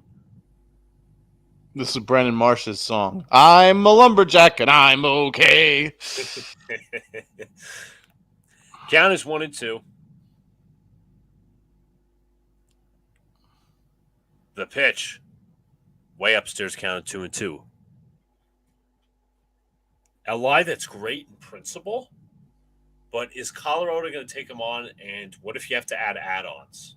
Obviously, you're going to have to do that somehow, but who are you adding on to move that contract? I mean, look what the Yankees did with Justin Wilson 2 years ago. They added on Sessa. He's gone. 2-2 to Marsh. Swung on and chopped right up the middle. Volpe right there at second. Bobbles still has it. He'll get the force at second. If he held on, it would probably have been a double play, but the Yankees get the out regardless. Ooh. Okay, it's not the smoothest from voltage right there. You usually don't field the glove sideways if it's below your knees. You have to field it, obviously, like this. That would have been. But this is all good stuff. Let him learn. Let him learn. This is all learning. This is part of the process. I mean, obviously, he doesn't have the glove that Peraza has. Right. But they're going all in on him as a shortstop. And behind it, he's going to have to just bunt to the left side, that ball is foul. But Donald, you're Learn from essentially these like me. It's experiences. a Yeah, he's going to process. learn from these experiences, but I've been very, very happy with what I've seen from Volpe. I couldn't be happier, actually.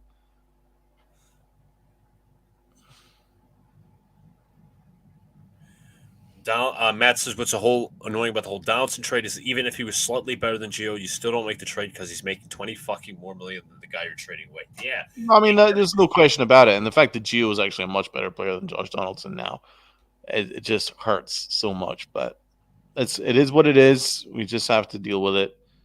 So hopefully Peraza starts hitting in AAA, and they place him at third for when he comes up. Hopefully, as there's another pickoff move.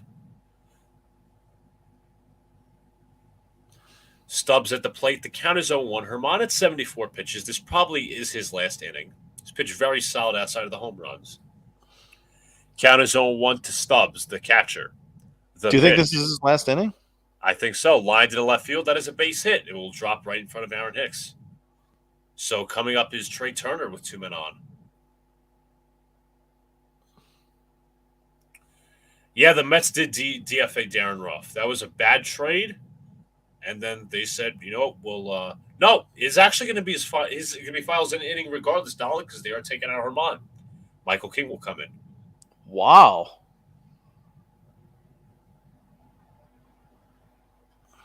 I could see why they did it.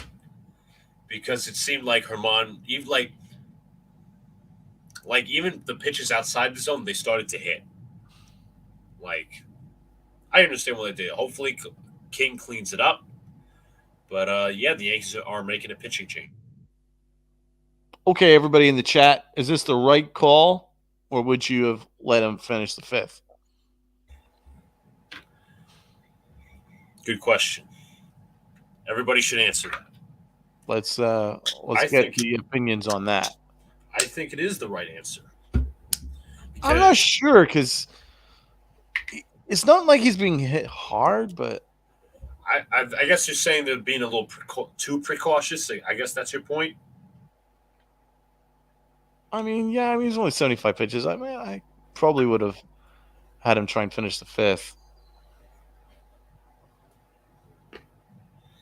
But I mean, I can see both arguments. Jacob, I'm 50-50 on it. Yeah, that's understandable. I can see both arguments.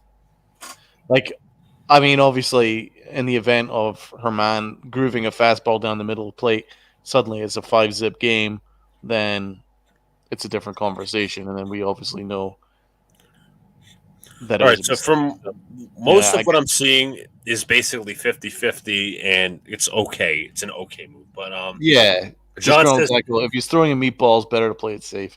Yeah, I can see that. John says they should have kept him in. Interesting. We'll see how it goes because obviously Michael King is going to be on the mound. And this is Jacob's got a point here. The thing is, they did this Saturday, and King didn't exactly react well to it. Yeah, keep in mind he's not throwing in a few weeks. I was talking to one of my friends last night. He thinks that the pitcher should not have a limit for throwovers because of the unfair advantage of the big bases. That's a very good point, Jacob. Mm-hmm. The bases have been enlarged, and now you're allowed only 2 disengagements per at bat. If you go to 3, it's a balk. So there is an unfair advantage. But I do love bigger bases. I think it's great. No, I understand. I don't really have much against it. But I think it's to increase the action. And I'll be honest, as the guy who's basically kind of old school, I don't mind more action, but I'll talk about that later. Is this pitch? Oh, yeah. I mean, I'm as old school as it gets, considering my age, but right. I still think that it's the right call because it's desperate need of action, and we're starting to get it. As what I was saying is the Moneyball era was an arms race to nowhere. And I'm kind of glad that they've jumped off that because the product was affected and it was slow and it was boring as hell. So this is better, getting a little bit more action. Again, I agree with the action part. It's just the little technicalities with the pitch count, but that's another story for another day. Count is 1-1. King at the belt here against Trey Turner. The pitch swung on a chop foul. King has him on 2 strikes.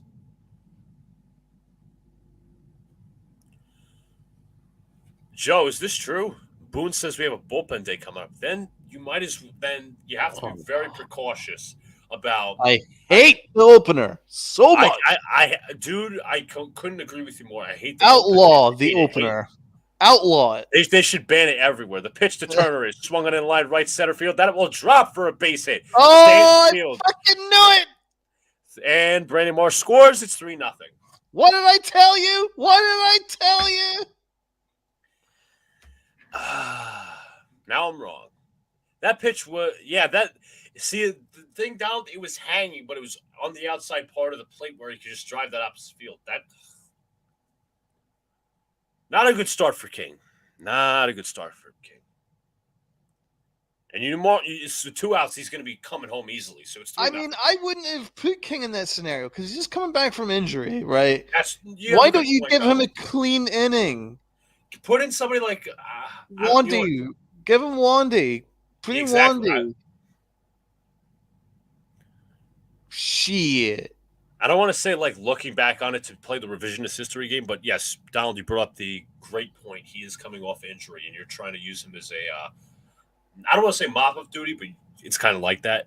Schwarber's up. He's 1 for 2. 1-0 count on him currently.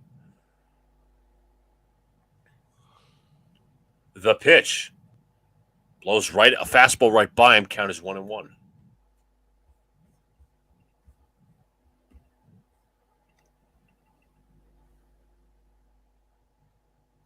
Matt does bring up a good point. It's his third appearance in only 6 games, so that's kind of interesting. 1-1 pitch is way outside. It's not even 6, actually. It's 5. It's 5 games he's pitched. Well, 5 games of the season. 3 out of the... Yo, King is locations all over the place here. Count is 2-1, the pitch. Count is 2-2 now with the swing and a miss. I think it's a good opportunity to go back to the earlier comment where, like, we did this with Mike King before and it didn't exactly work out.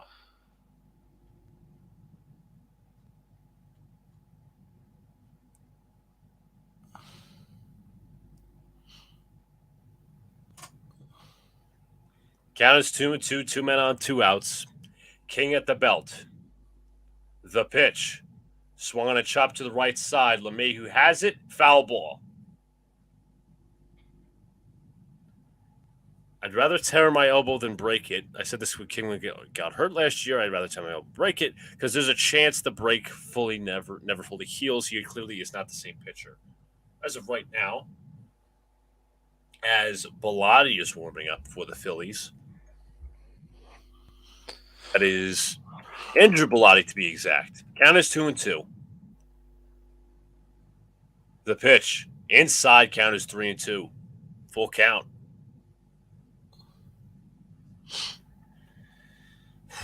Will the Yankees have somebody warming now? I mean, King's location's not good, people. Ground ball, base hit to right field. Stan fires it in. It is 4-0 Phillies. Oh my God, Aaron Boone. This was a bad move, man. And this isn't even Monday morning quarterback. I didn't agree with it at the time. Here's what I'll say. Right move to take out Herman. Wrong pitcher. I don't know if it was the right necessarily right move because I thought Herman was about to get through that inning.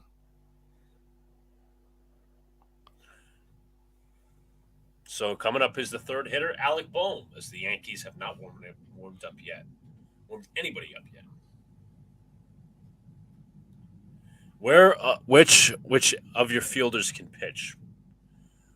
We're not this isn't 10-0 just yet. Bohm takes one outside. Yeah, his location's not there tonight.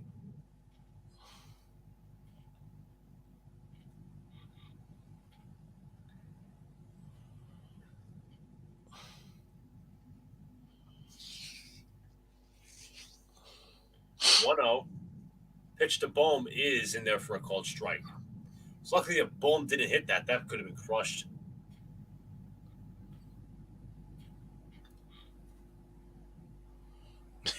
He grooved that right down the middle. Count is 1-1. Volpe looking on like, is this game going to get out of hand? The 1-1 pitch to Bohm is swung on and hit to right field. Stanton's there. That'll end the inning. 2 runs, 4 hits, 2 men left on. We head to the bottom of the 5th. 6, 7, and 8 for the Yankees. Hicks, Kiner, Falefa, and Hagee. Oh, great. Oh, this is going to be an offensive extravaganza. Yes. The more offense. I mean, listen, it's not a big deal. I mean, we've started so well. Maybe Aaron Boone's sort of like, this game doesn't matter, but it's kind of tough to watch this lineup.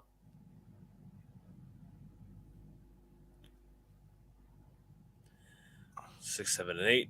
4 more innings from the bullpen. Yep. What player? Thank you, Sox, for coming in here. What player has most impressed you with the bat? Ooh. I would say Judge, except tonight.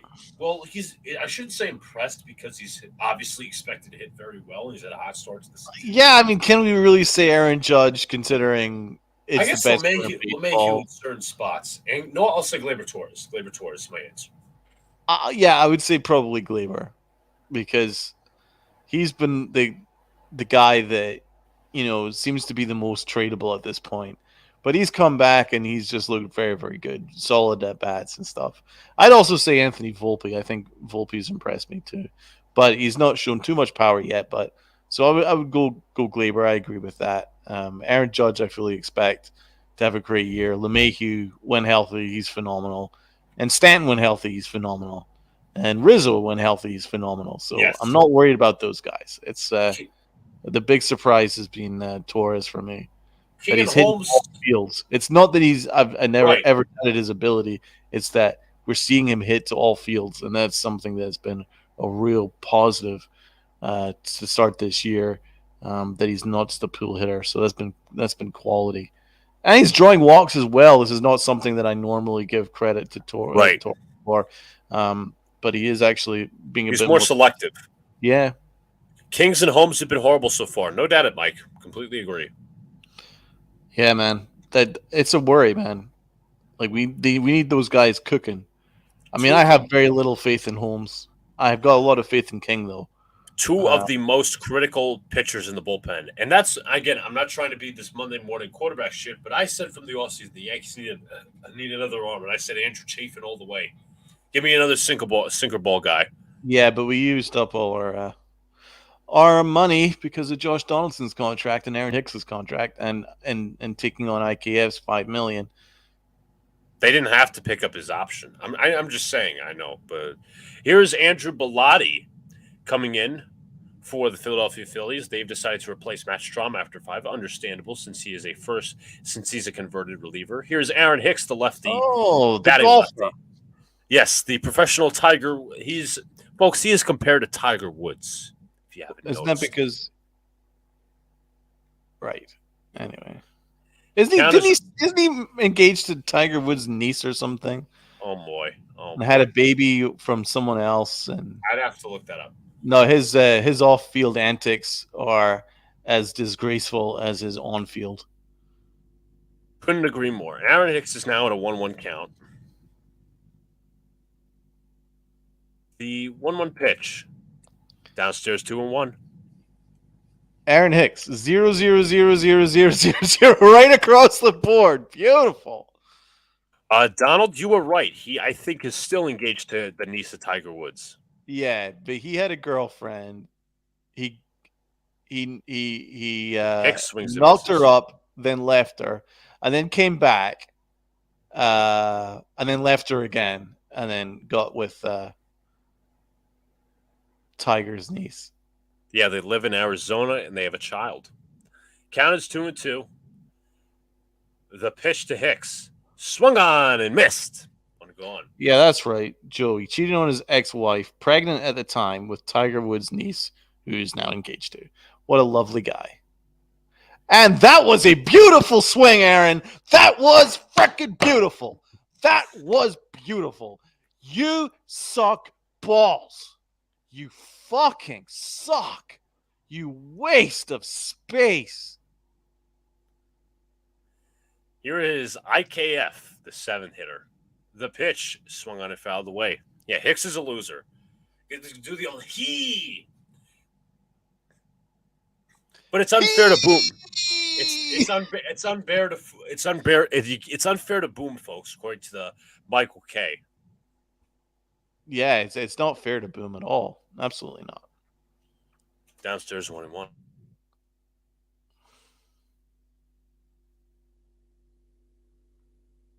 Samantha, I'm half Scottish. That's probably why you're picking up on a bit of an accent. Half Scottish, half New York. It's an interesting. Yes. IKF hits a foul. Yes, interesting combo. 1-2 to IKF. Has not had a hit this season. Aaron Hicks is sweating. He didn't do anything. Why is he sweating?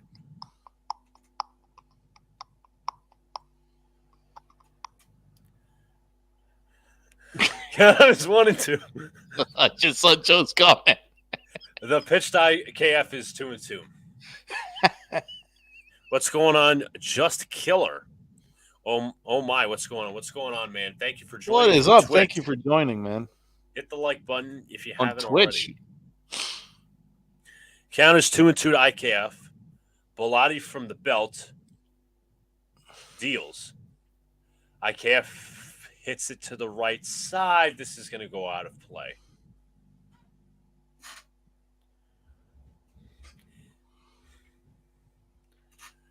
Oh my, what's going on? WWE, we beat them yesterday. Yeah, we beat the Phillies yesterday. Hopefully we can take this one. Aaron Hicks sitting there in despair. He's like, damn. But he's playing well, apparently. 2-2 to IKF. The pitch. Lined into right field, coming onto the right fielder. Castellanos, he'll make the catch, 2 gone.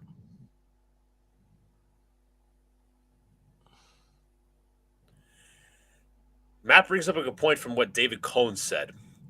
Just win them back. It's going to happen. Well, it would take a lot for the Yankee fans to forgive It ain't going to happen. I agree with him, but with Aaron Hicks, it ain't happening. I will never support Aaron Hicks. Sorry. That dude is a cocksucker. Here is I'm sorry, not IKF. Kyle Higashioka, the first pitch is downstairs. I mean, Donald, you're not allowed to remember. Yes, Michael K., you're not supposed to. Yes, we're both Yankee fans. Just Killer. Thank you. But thank you regardless if you're a Can you tell by the Yankee hats that we're both wearing? Yes. Yeah. If you're a baseball fan in general, we accept you in here. The pitch to Higashioka's in there for a called strike. Joe, he might win his ex-wife back before he wins any Yankee fan back. That's exactly. Joe bringing the fire. That's my favorite comment. Count is 1-1. The pitch to Higashioka is in there for strike 2. All right, folks, we got to hit something now. Got to hit something. Aaron Hicks hits more stuff off field than he does on field. Couldn't agree more. The count is 1-2. The pitch to Higgy is count is 2-2.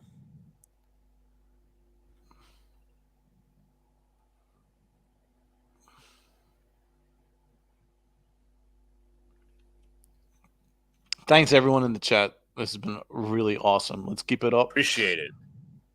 2-2. Did Higgy go around? I don't think he did. He did not. Count is 3-2 with the Volpe on deck. Joe, let's do that together. Next Yankee game. Next game we all go to. We gotta make that happen. Tiger's knees. Tiger's knees. 3-2 to Higgy. The pitch is swung on a missed. 1-2-3 inning. Yankees go down quietly. 4-0 at the end of 5. What's the 2-2 mean? If you're talking about count, that means 2 balls and 2 strikes. And a strikeout. Oh, my God. The Yankees look putrid so far. Less than 10 subs to 1.1K. That is good news. So let's continue to hit the sub button if you haven't already done so. It would be much appreciated.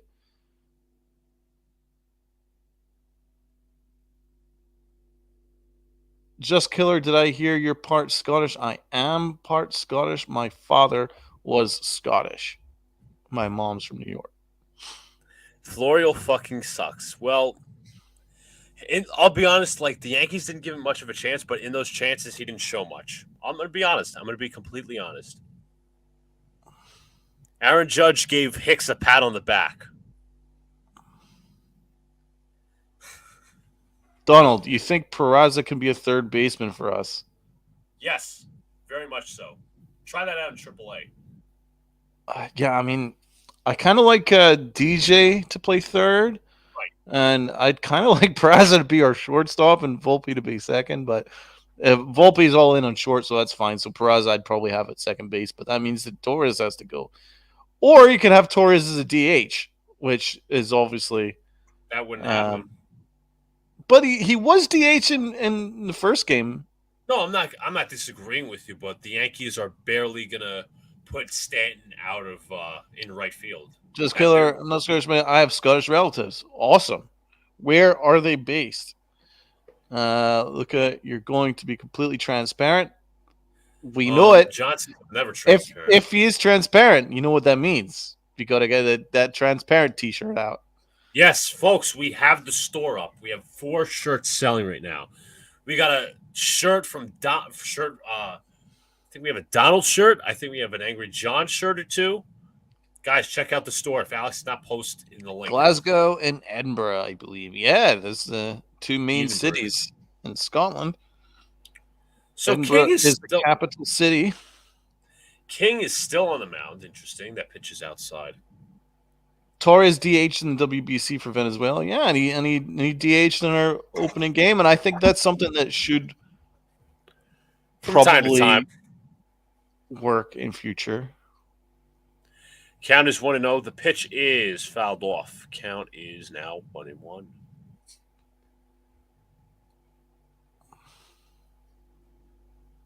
Albert Abreu warming up in the Yankee bullpen.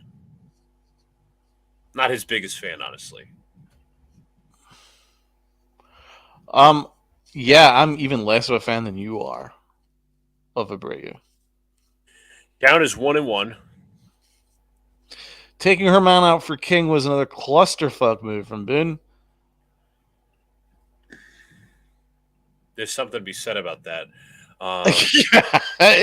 Let's just say that I'm complimentary when required. So before the game, I said, you know what, Boone's done fairly well so far. And then he kind of blew it up today, like with an awful lineup, and then with that awful move. It was a punt lineup, I'm going to be honest. I mean, we wouldn't be down again, this is hindsight, but you could have said this before the game too. We wouldn't be down 4-0 if it wasn't for the 6th, 7th, 8th batters, because Stanton has no protection. 2-2.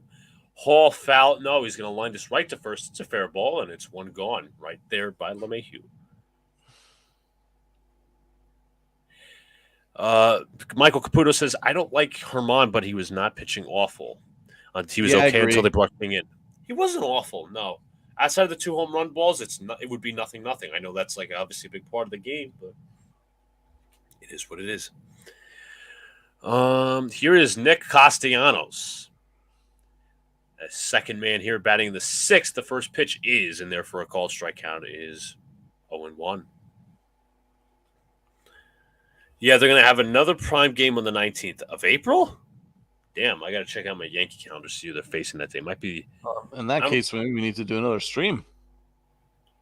Which I'll check the day of the week. But that pitch is way inside. Count is 1-1. Day of the week of that 19th. Definitely could work. It's a Wednesday. Definitely could work. Yeah, it's a work. Yep, it could work. Could work. Couldn't be a worse lineup. I said it before. I literally said it before the game. Count is 1-1. The pitch is way outside. Count is 2-1. It's the Angels, April 19th. That's right. I have the schedule. That's a fun game. That's a fun one. That's actually embedded in my schedule. Yep, Angels. That's correct. Count is 2-1. The pitch swung on a miss. Nice changeup from King. The count is 2-2. It's Matt Riley's favorite team. Yes, the Angels. Ohtani, Trout.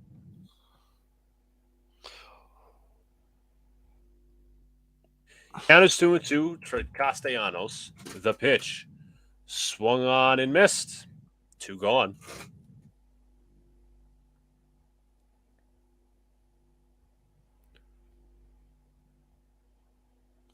Here is the lefty Bryson Stott. I mean, it just didn't make any sense why they put King in a dirty inning. Like, give him a clean inning to get comfortable with his stuff. Stott grounds it past LeMahieu for a base hit. 2 out hit for Stott. And coming up to the plate now for the Philadelphia Phillies will be Jake Cave. Nathan Vanek. Haven't seen you in here before, but we appreciate you. Hey, I will check you out later. Just going to eat now. No problem. Come back in here, man. Yeah. Awesome, man. Thank you, Nate. Thank you for coming in here. And is that that's the state of Minnesota, if I'm not mistaken. So you must be a Twins fan. Yeah, welcome. Again, if you're a Yankee fan, if you're a Met fan, whoever, we enjoy all baseball. Yeah, we talk baseball. The Watch of Wall Street. Hicks is a fruit bowl. I love that name. A fruit bowl. Love that. A fruit bowl. Watch of Wall Street. Awesome. I actually saw Wolf of Wall Street recently. I watched it on. How much did you love it? It was really good. It's phenomenal. It's one of my favorite movies ever. Really good. I loved it so much. I ended up getting the book by the real Wolf. Jordan Belfort. Yeah. Very interesting. Fascinated. Like, that's a long movie I could actually stand to watch. I was like, wow, this is very good. Leonardo DiCaprio should have won an Oscar for that. Depends what he was up against, but that pitch is outside. But overall, he was phenomenal in that movie. There's no lying about that. For folks, if you have I'll say this: Wolf of Wall Street is a must-see movie. Must-see. It is indeed the state of Minnesota. We just lost to the Marlins. Jeez. Count is 1-2 to Jake Cave, the former Yankee. Yeah, that's true. They do have Correa. Michael Caputo says, it is indeed the state of Minnesota. No, I'm sorry. Being a Mets fan is like being a Jets, Knicks, and Islanders fan. Same shit. Well, I'm a Jets and Knicks fan, so I know. I could feel for what Mets fans go through. But at least the Knicks are heading to the playoffs. We can be happy about that. Ella, you must watch Wolf of Wall Street. It's a very good movie. 1-2 to Cave. Lined into center field coming on IKF. That'll drop in front of him for a base hit. 2 men on. Sweet balls. Can we move on from this, please? That's a terrible pitch. That was a fastball right over the middle of the plate. That was supposed to be one of those high heaters, but it did not. It was not a high heater. It was dead center. It wasn't high enough. Any team that has Gio and Ohtani, I root for, says Matt. Nathan is basically backing up my sentiment. Michael says he's happy for the Knicks and Rangers, very much so, because I'm a fan of both teams. Here is Brandon Marsh, the newest captain of the newest leader, the capo of the Manson family. Very, very. How should I put this? Literally, it's not a retreat in the woods somewhere. Might be there with Aaron Rodgers. You never know. With Aaron Rodgers, nice. Count is 1-0 to Brandon Marsh. Yeah, Jacob, I'm starting to worry about that too. His velo's down. Pitch to Marsh is grounded right to LeMahieu, and that'll end the inning. 2 hits, 2 left 30 on. pitches to get through that mess.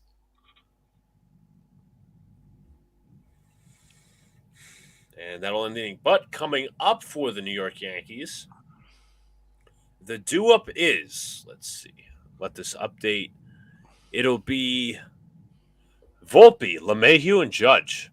All right, that's something I could get around. Well, I mean, if the Yankees are going to mount a comeback, it has to start here. Yes. No ifs, ands, or buts. We need at least one run in this inning across the board to have a shot.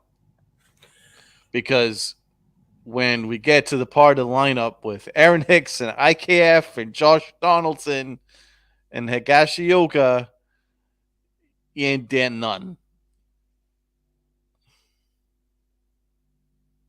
What a weird lineup, man. Like, that's terrible protection for Big G. it is. Matt says Alcantara with a 3-hit complete game shutout. That guy is awesome. He's fucking good. I mean, that's the thing. Like, that's another factor of Stanton swinging on 3-0. Yeah. It's quite clear that pitcher didn't want to give him any pitches to hit, right? He'd rather face Donaldson. Yeah, like, that's it. I think the pitcher was like, we'll walk him and he'll face Donaldson. So I wouldn't help him in that instance. And get yourself out because, well, anyway, it was a mistake, but Josh Donaldson is not nearly as good as he thinks he is.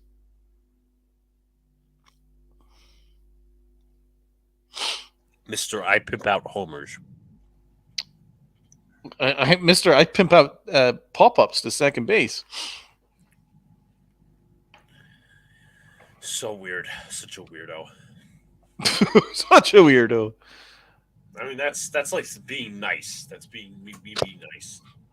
I'm going to top up on water. All right. Go do so. I have all my food here. There you go. Watch now on Amazon Prime, folks. Redefined by a series about J.R. Smith, former NBA player who was now into golf. Maybe Aaron Hicks should go into golf because he'd be better. Here's Jose Alvarado, the new Phillies pitcher, 4-2 with a 3.18 ERA, 51 innings, 2 home runs, 24 walks, 81 strikeouts last year, the 203 opposing batting average as Anthony Volpe set to come up. And is there a clock violation? Maybe not. So Volpe will now dig in as my prime has now just decided to buffer. This is excellent.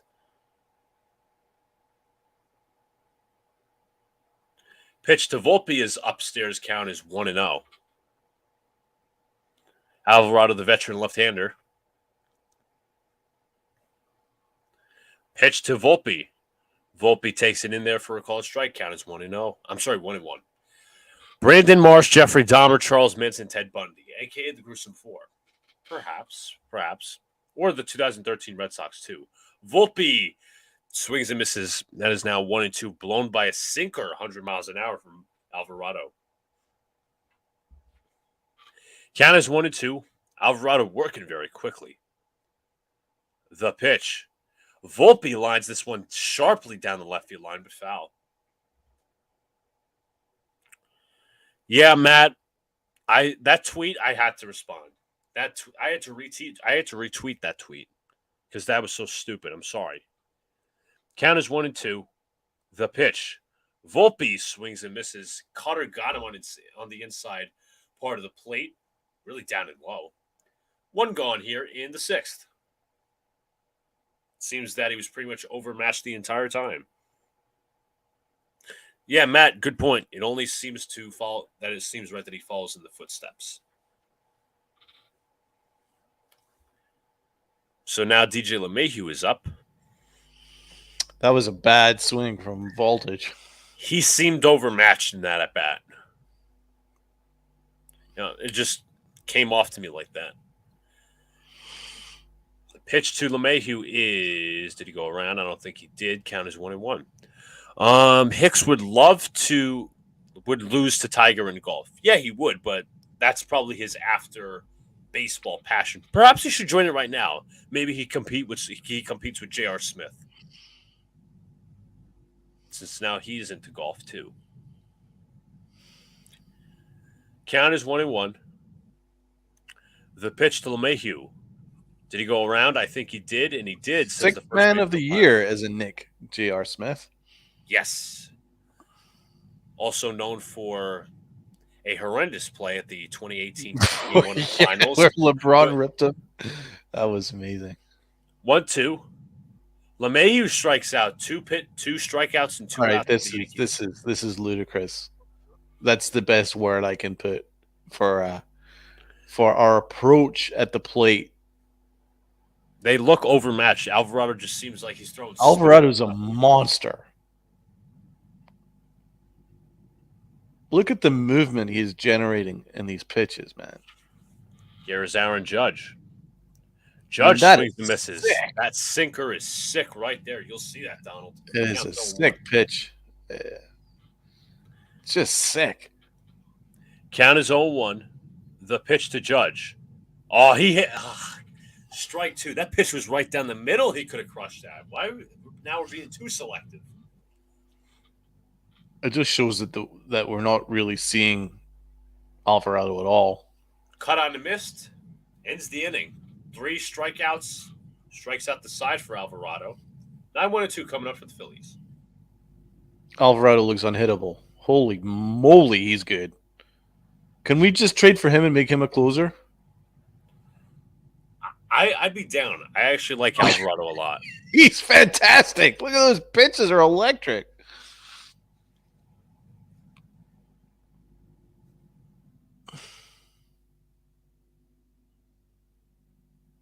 So as I said, 9-1-2 for the Yankees coming up. DJ has like 10 strikeouts this year, and he doesn't do that. What is up with him? Yeah, he's been good in spurts, but there's also times where you question the ABs. Well, I did say that if the Yankees didn't put a run across the board in this inning, I think the game is over. So I'm going to make that statement now. I think this game is pretty much over. As of right now, because the Yankees have, unless they somehow, crush the pitching, the Philly bullpen like they did yesterday, this game is basically quits because there's no approach at the plate right now. They're working in some instances they're working the count, but they're not being efficient. They're not getting on base. I have a major issue with putting a punt lineup at home. I said, yeah. Like on the road, fine. You know what I mean? If you want to send out a punt lineup, do it on the road. But at home, when you got Yankee fans paying a hell of a lot of money to see your team, and you put out a lineup with IKF and Aaron Hicks, and I mean that just shows that you're not serious. To me, it's actually quite undermining to the Phillies because I understand they got swept and they lost to us yesterday, but it's like if you're like the Phillies aren't stupid. They know that Aaron Hicks sucks. They know Josh Donaldson sucks. They know that IKF doesn't do much at the plate. So they're like, okay, now we're just going to feast off of this opportunity, and which now the Phillies are obviously winning. They could very well win this game. So I don't understand, again, why they're punting this early. I don't think anybody should ever punt a game because that's just a loser mentality. That's just my opinion. But if you're like, don't put them all like they've done this multiple times before in years past. So like you're putting multiple backups in. That just shows you're mailing in the game. And you don't It's in game. I don't know why they've mailed it in. It doesn't really make any sense. And I think it's a real slap in the face to all these Yankee fans who paid really good money. Albert Abreu in the game. It's now a 1-1 count to Garrett Stubbs. 2-2 last year for Abreu. 3.26 ERA, an opposing average of 2.43. 38 strikeouts in 38 innings. 38 2/3 innings to make that. 22 walks. Walks are a little bit high. Count is 1-1. The pitch is inside. Mike Caputo says, same old Yankees. First of all, what's going on to Almighty? Thank you for coming in here. Same old Yankees every year, same bullshit. I'm sick of this team. Never fucking ends. 13 years of tournament. Dude, I'm a Jets fan. I haven't seen and now my Prime is buffering. Beautiful. This is what we all want to see. This is streaming, everybody. Swung on and fouled away, I think. Oh my God. Abreu left that fastball up. Count is 2-2. Abreu back at the belt. The pitch. Swung on and fouled away. Almighty, thank you for joining us. Salute, Almighty. Michael, then people will watch again. Michael, there's still people watching now. Don't fool yourself. Whenever somebody says, I'm never going to watch again, don't fool yourself. They're going to be Almighty, watch the Niners snack Aaron Rodgers. Oh my God, Luca would hit the roof. If you believe Craig Carton, if you believe his phony ass rumors trying to create clicks, 3-2 popped up. Stubbs hit it up. Donaldson makes the catch when gone. Li trying to dance and say that LeMahieu was right about LeMahieu declining. Well, it's also 5 games into the season. So Li, DJ's batting over 300, man. He's been excellent right up until today. He's not been good today, but you can't be making mass judgments on a player. And we're not even a week into the season, so give me a frickin' break. Here is Trey Turner, 1 for 3 with a single in the 5th. Stop trying to justify your absolute incessant distaste towards one of the best players in baseball, because LeMahieu is a phenomenal hitter and phenomenal fielder in numerous positions. I have no idea why you wouldn't rate him. It makes no sense. I don't know either. I mean, this guy was also Li was also suggesting at one point that the Yankees trade Stanton to the Dodgers. I thought. I don't know if I'm wrong about that. I'm right. Almighty says, I smell a grand slam coming for the Yankees. Well, they're due up in the bottom of the 7th, so we have yet to see it. If Alvarado's still on the mound, that's not a very good thing. Because the Yankees need to get a couple of base runners. Before that. That would be a start. There's a I can't say I'm overly optimistic at that with the rest of our lineup coming up. Right. Ooh, nice single past Volpe.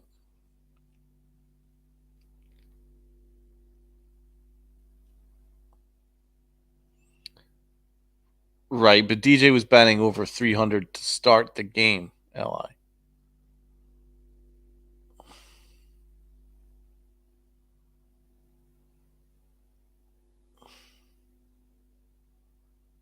Sorry about that. I'm back as Kyle Schwarber's up at the plate. DJ's batting 250, Torres 308. What's the difference? They're equally decent. It's 5 games into the season. Come on. Don't sit here and try to justify narratives, Li. I know how you work. Pitch to Schwarber is outside, but runner's going. Throw to second is not in time. Volpe lost control of the ball. He could have been out otherwise. Oh, no. It's like Turner took a big-ass lead, and then he... Volpe's having a rough game in the field today. That he is. If he holds on to that, there's a possibility he's out. Count is 1-0. Schwarber hits this to left. Hicks coming on. He makes the catch. 2 gone. I'm surprised you caught that. Almighty, no, I'm not on spring break. I had spring break in March, but Easter break is Thursday to Sunday. Yeah, he would have been out at second base if Volpe holds on. Oh my God, Aaron Hicks caught something. John, you are overreacting. You are not giving up on baseball season. Come on. Everybody says that, and when the team starts to get hot, they come back. It's obvious.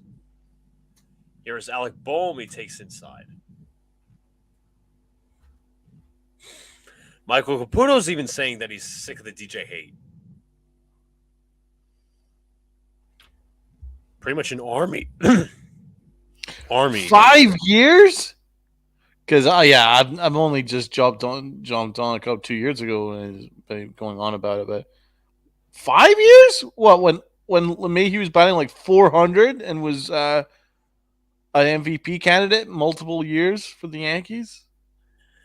Yes, MH will be doing the next game tomorrow. But yeah, you can't hate on LeMahieu. I don't. He had a down year the past, I say 1 or 2 years, but I think he's going to come back. 2-1 the count. But I think he's due for a rebound. That's not me being a fan of him. That's just me being general about it. Not like I'm saying, he's going to decline. He's going to decline. He was hitting on him when he was batting 400. Well, there you go. 2-1. Inside count 3-1. That says it all. That's Li. Your credibility is zilch. Yeah, Mr. Gleyber is hype train, and so is the Florial train. The 3-1 to Bohm is inside for ball 4. I'm not a big fan of Abreu. I mean, why? He's just awful. Who is the other pitcher? You know what? This is tough to watch. This is not good baseball. Nope. I thought that was going to be a trainer, but it's not. Damn. I just lost my train of thought. Beautiful. You're just so distracted by this awful performance. Who was the guy that they could? There was another guy that they could have. They Samantha, DJ's body looks too good for me to hate him. Bonk, go to horny jail. Yes. We have time for that. What, to go to horny jail? No. I have the. I can pull up the GIF. All right, just gonna stop this for a sec. Hold on. Samantha, this is exclusively for you. Bonk, go to horny jail. So coming up to the plate now is Derek Hall. He is 0 for 3 tonight. Pickoff attempt. He is safe at second base. Yeah, honestly, I like Michael's point. How can you hate a guy who won batting titles in both leagues? That's like rarely ever even. Ugh. Volpe just doesn't look comfortable. I think it's the nerves. Here is Hall. The pitch is swung on and hit to left. This is going to be Aaron Hicks. He's under it. He'll make the catch. That'll be the end of the inning. He 2 runners left on. Oh, no. That's another 10-year deal for Aaron Hicks. He's made 2 catches in the inning. 10-year deal. But that'll be the end of the inning. We'll be doing the 7th inning stretch. Guys, don't forget to comment, like, subscribe, also become a member, as I highlighted early on. We already have a couple members already. You guys get access to exclusive content. Live streams, Discord server potentially, exclusive videos as well. So you don't want to miss that. Become a member. We'll give you the exclusive content. And also, forgot to mention, giveaways for potential sports events. Could be a Yankee game, could be a Met game. Just keep it here. And also tomorrow we'll be doing Knicks versus Pacers as we wrap up the. Hopefully that game is more entertaining than this. I hope so. But this has been the only game so far this year where the Yankees haven't played well. Like, even the game where they lost to the Giants, like, it was a great game. Yeah, they had. I thought they were going to win, actually. Yeah, I thought they would have won. I think they would have won had they not screwed up with the umpiring call, because he was clearly not touching second base, but also had Stanton not grounded into the double play. They would have won that game. But this one is a punt game. Boone punted for some reason. I don't know why. And I didn't agree with the bullpen calls. And yeah, it's just been a mess. And also, I like the way that the lineup's constructed. If you're going to send out this bullshit lineup, you need to have protection for Stanton. There was no protection for Stanton. If you've got Josh Donaldson protecting Stanton, woohoo! Forget it. But we're crazy if we don't believe Donaldson's going to have a rebound here, according to that moron, the manager. But anyways, Almighty says he cannot wait for the next playoffs. Almighty, we'll be streaming every Knicks playoff game here, so keep it here for all of that. And Li also says I would give hours. No, we're not going to mention these trades. That's just. I already read it, and I'm not no point. There's absolutely no point. The Yankees, I think, would be worse off if they ended up giving the keys to Li.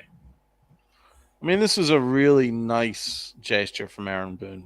They wanted to get the Phillies on the board, get the Phillies back on track. Is in the chat. You guys need to come to Philly for a Yankees game. Well, the Yankees are not playing in Philly this year, I don't believe. But we got Pinstripe Chronicles in the chat. My man, Tats. What's up, everybody? What is up, Tats? How are you enjoying this clusterfuck of a game? Don't forget to also subscribe to the channel. Subscribe to Pinstripe Chronicles. They do a very good job over there. Donald's also a member of Pinstripe Chronicles panel as well. Rob and Tats do a very good job as well. Let's see. Going through some more comments. How would we be worse by giving Peraza third base? You could give Peraza third base without giving up LeMahieu. You know that, right? What a garbage game. This is not good, Mitchell. It's not been watchable. It's not exactly been watchable. So, but thanks for hopping in anyway, Mitchell. Appreciate it. You know what's fun? Even though the Yankees suck, the chat's been fun. We got lots of good conversation, and that's what it's all about. So this is what it's all about. As a Yankee fan, we're a community. We can have fun even when the Yankees don't have a good day, because we know that the Yankees are going to have a good day probably tomorrow. Yep, and we'll be calling the next game. But anyway, Connor Brogdon's going to replace Alvarado, maybe a bright spot. 2-2 with a 3.27 ERA last year in 44 innings, 50 strikeouts, and a 2.53 opposing average in 11 walks. So he'll be facing Gleyber Torres, Giancarlo Stanton, and Josh Donaldson. So let's see how this inning turns out. Brogdon at the belt. Turn down a girl for Gleyber Torres. Wait. What am I missing here? We're not doing this Manny Acta shit again, Ally. We're not doing this Manny Acta crap. Count is 0-1. The pitch. Torres swings and misses strike 2. How come Manny Acta was the manager for the Indians 2 years? 2 or 3 years. And the next season after he got fired, the team made the playoffs with Terry Francona. Why is Donaldson still on this team? I know, Almighty, I know. Yeah, Joe's got all the dirt, apparently. But the count is 1-2 to Gleyber Torres. Brogdon on the rubber against the righty Torres. Count is 1-2. The pitch. Inside 2-2. Nice movement on the changeup, but far too in.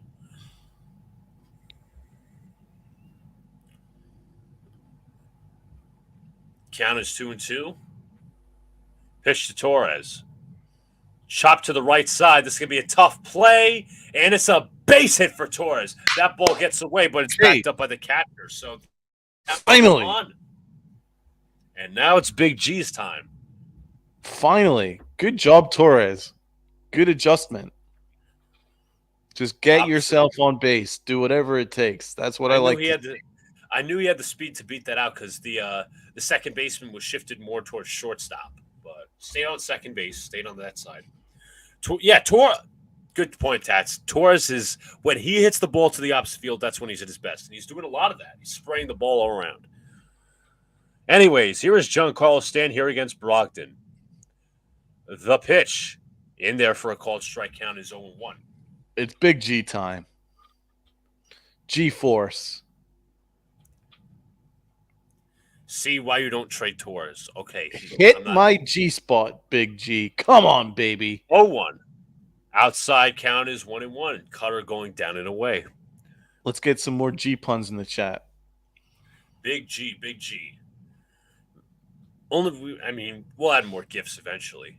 GIFs, whatever. Count is 1-1. Stand 0 for 2. The pitch. Downstairs 2-1. There's a 81-mile-an-hour cutter. Josh Donaldson is on deck. Who have they got on the bench? They have Cabrera. They have Rizzo, too. So that might be an option. 2-1 pitch. Swung on and missed. Nice Little cutter there from Brogdon counters 2-2. Just etched to the outside corner. Nice movement too. That was a nice pitch. That was beautiful. I can't even complain about that. Stanton to right field. Going back to right fielder. He is there. He'll make the catch. Oh, that was another ball. That's got to be at least the fifth ball that could have gone. Oh my God! How is that not a home run?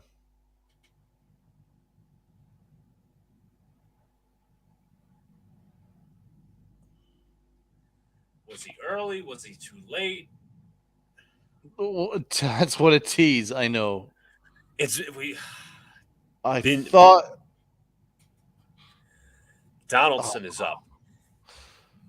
From the way he swung that, I was sure that was gone. Yeah, I did too, but ball. He left that fastball over the plate. How did he not hit that? Oh man, that's brutal. And now we've got Josh Donaldson. Oh. Jacob, I contain myself. Here's Donaldson, the pitch, way outside count 1-0. The Yankees could have had like 3 or 4 home runs today. Seems like the balls don't want to leave the park. It's also April, and the wind is going from right to left, so that's not a help. Yeah, I'm not making excuses. I'm just stating the weather report. 1-0. Donaldson takes downstairs, count is 2-0. Yeah, they've mostly been flyouts. Like LeMahieu's first at bat, that I was sure that was going to be gone. And it was like back at the wall. I was like, shit. Count is 2-0. The pitch from Brogdon in there for a strike. Nice little movement on that changeup. 2-1. I like that change from Brogdon.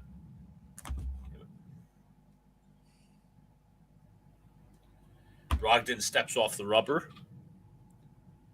Get a new ball.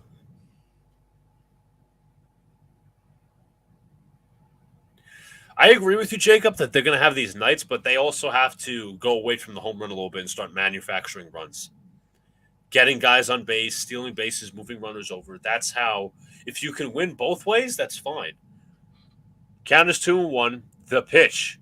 Runner goes, and this is fouled off. And that was most likely going to be a ball. Fucking Donaldson.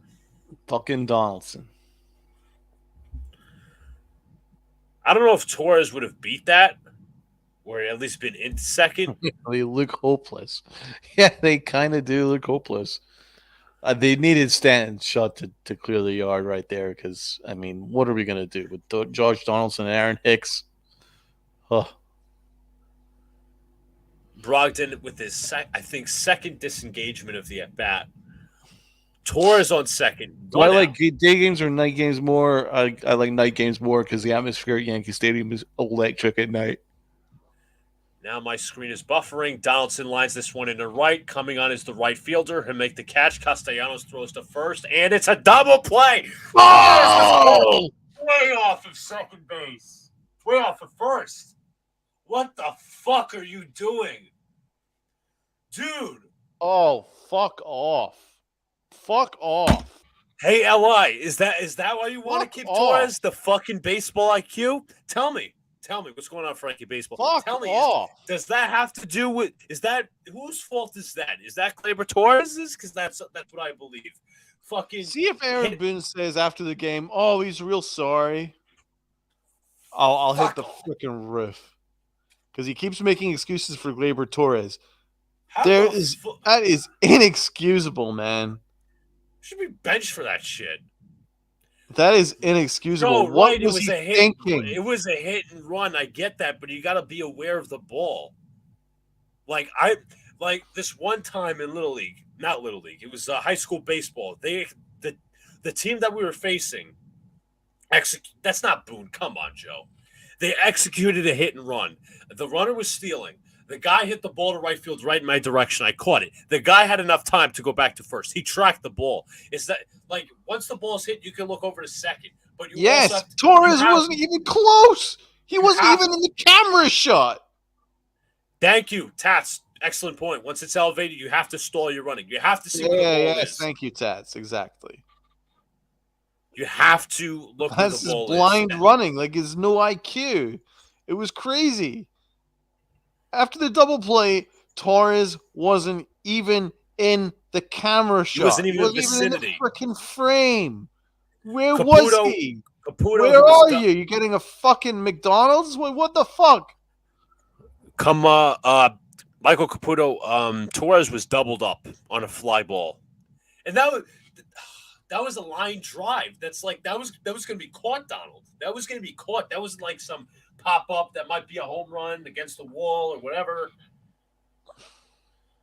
But that's baseball IQ, man. I understand it was a hit and run, but geez, you shouldn't be that far off the bag. That's shameful, man. What are they trying to do?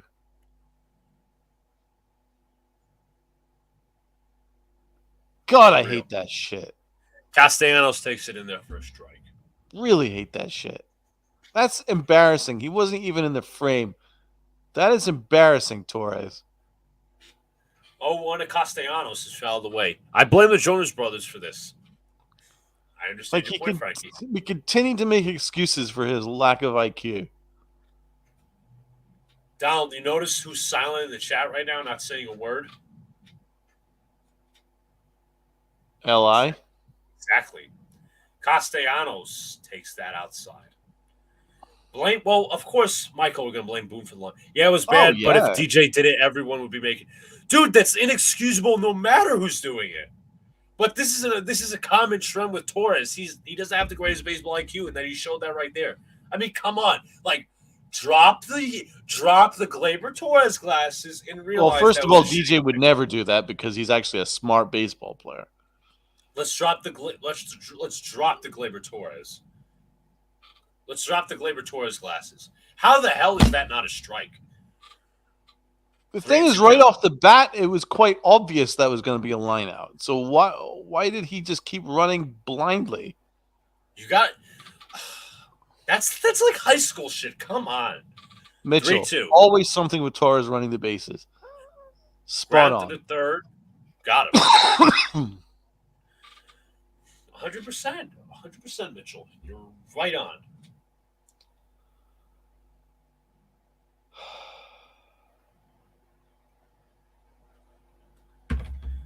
So coming up to play is Bryson Stott. He's 1 for 3 today.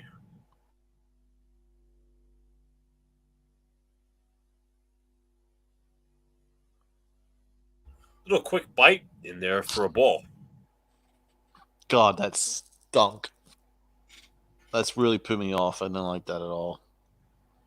Dude, like that's runs that costing you. Potential runs. I know this lineup is bad. Like there's some things that I can forgive, but I cannot forgive lack of baseball IQ. Like these fundamental errors of mental meltdowns really piss me off, and that's a reflection on Aaron Boone, the coaching staff, and that's the players. And most especially Gleyber Torres. And I don't want to be harsh on Aaron Boone, but the truth is, this has been going on for years now, and Aaron Boone has never once called him out for it. At least that I'm aware of. Maybe he does it behind the scenes, but like this is something that needs to be cracked down on, man. And he doesn't crack down on it, and Torres continues to do it. What about last year? Remember when he threw to the wrong base and it cost us a couple runs? Well, here's the thing, Donald. Aaron Boone is not holding his guys accountable. And the thing is, like, with these mental spurts, this one's line to left center field, and IKF dives and misses it. Goes in left center. This is painful. Aaron Hicks throws in a second. Please. And this throw goes a little wide, but it's a double for Stott. Oh, my God, no. Oh, fuck me. It's like an inch. But anyways. Samantha, when are you going? When am I? He's always on. When are you going to be on again? I'm always on. I'm a co-host, so you'll see me. He's a co-host of this channel. You'll always see Donald for the most part. When we do our Yankee game streams, he's always here. When we do our Knick game streams, he's always here. When we do our NFL game streams, he's always here. What the fuck is going on? Cave grounds this to second baseman Torres. Will he throw to the wrong bag? He throws to the right bag. It's 2 gone. Oh, this is fucked.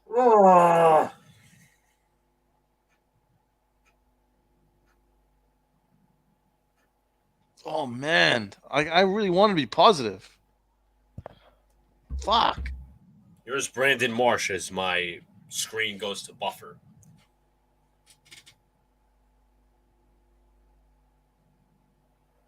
And something happened. Thank you, Michael. Appreciate the compliment.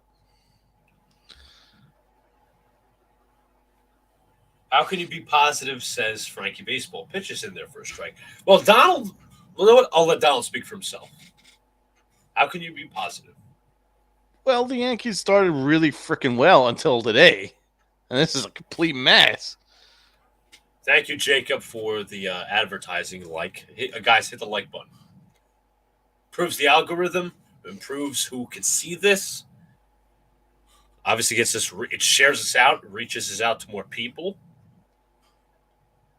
Count is 1-1 here to the 8-hitter Brandon Marsh.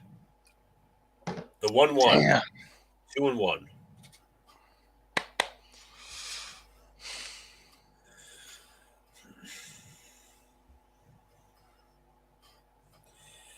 Count is 2-1 to Brandon Marsh. This chat is fire. 2-1. The pitch. Marsh in there for a strike. Well, I don't know why you took that one. That pitch could have been crushed out of here, but it's not. Oh my God. That is 89 mile an hour right down the Johnson. Count is 2-2. The pitch. Swung on and fouled off of his foot. That's got to be painful. Hopefully, Marsh is all right.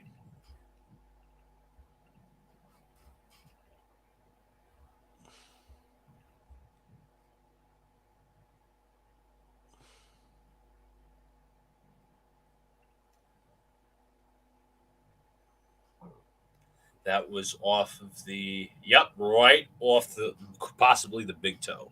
That's got to fucking hurt. So I'm sure it'll take some time to walk that off. It's okay. He's a lumberjack. He's used to. Yeah. He's used to these minor ailments.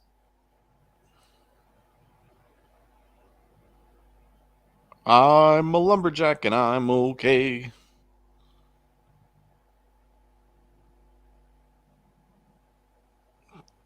That is a fucking beard, man. There's beards and then there's fucking his beard. His beard has his own fucking weather system. Oh boy, look at Frankie's comment. What a burn.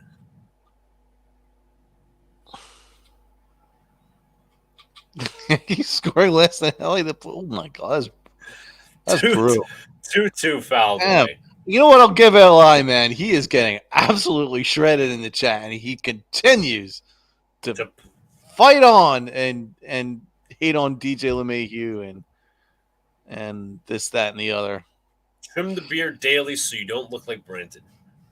If his hair wasn't in his face, he could have gotten out of the way. I think his hair is the reason why the Yankees haven't hit any home runs. It's got his own weather system. I think it's his fucking beard. I blame his beard. So here is Marsh with the 2-2 count. It's like it's just draping down. It's like so wet too because it's obviously raining. The 2-2 pitch from Abreu. Inside count is 3-2. Abreu wanted that one, but it was further inside.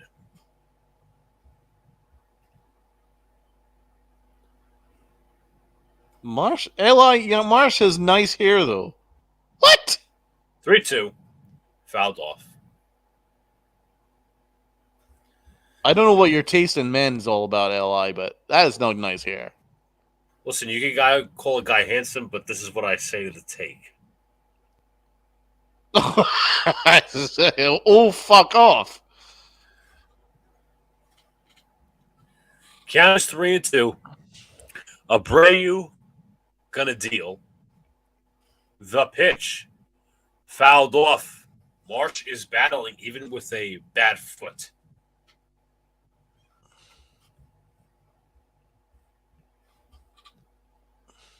Abreu is sweating. Pitch sequence. If you're ever looking for loose change, just look in fucking Marsh's beard. 10 pitches. Here's the 11th. Marsh fouls it away. He is staying alive, folks. Oh, I'm not even going to. No.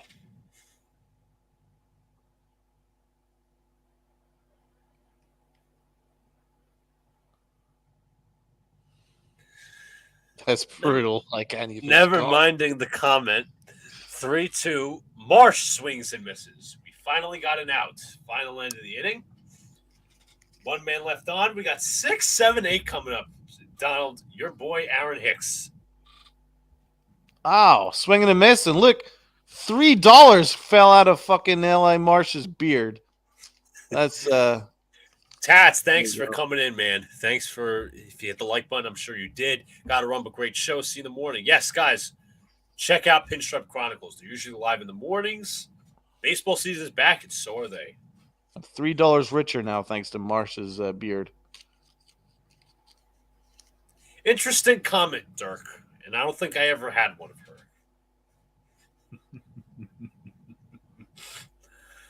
That's an interesting comment. I don't think I've seen you in here before, but I appreciate the humor. To be fair, if Hicks is leading off, is not the worst thing if he can get on base. If he can get on base. If. That's it. That's Jacob. That is a big A. If.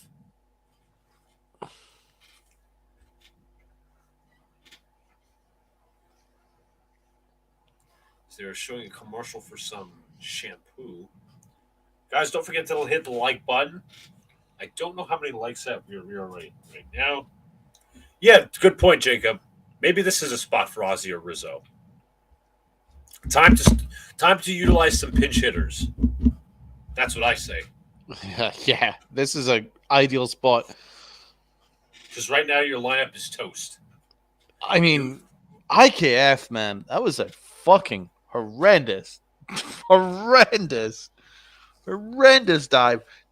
He should be charged with an error for that. Thing is, it didn't hit the tip of his glove. It doesn't matter.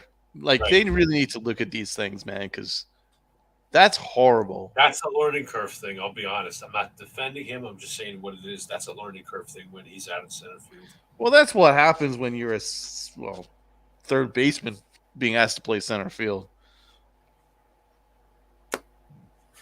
Like, he shouldn't be playing center field. I appreciate the fact that he's tried, but like, you need actual center field is the captain of the outfield, as far as I'm concerned.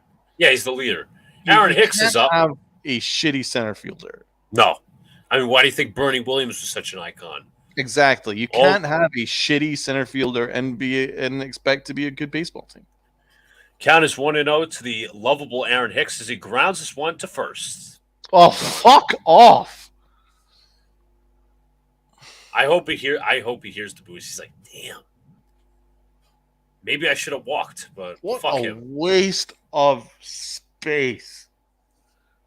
Honestly, I can't stand Aaron Hicks.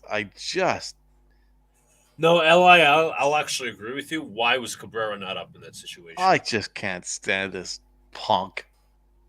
IKF is up. First pitch is fouled away. What a waste of space he is.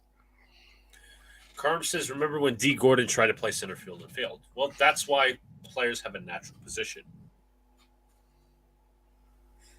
0-1 pitch. IKF takes in there 0-2. Now we're being too selective. We're not. Yeah. Samantha says, you two need to call my games. You are hysterical. Appreciate that. Count is 0-2. The pitch to IKF is inside. Nearly hit him. Thank you, Samantha. Appreciate it.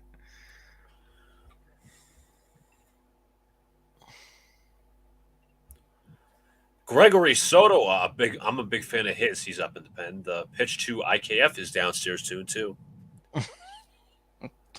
We're focusing on Aaron Hicks.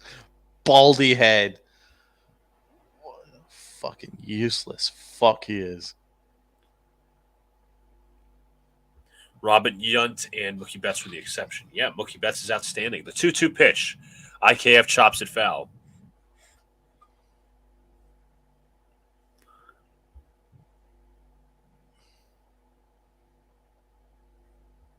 Ugh.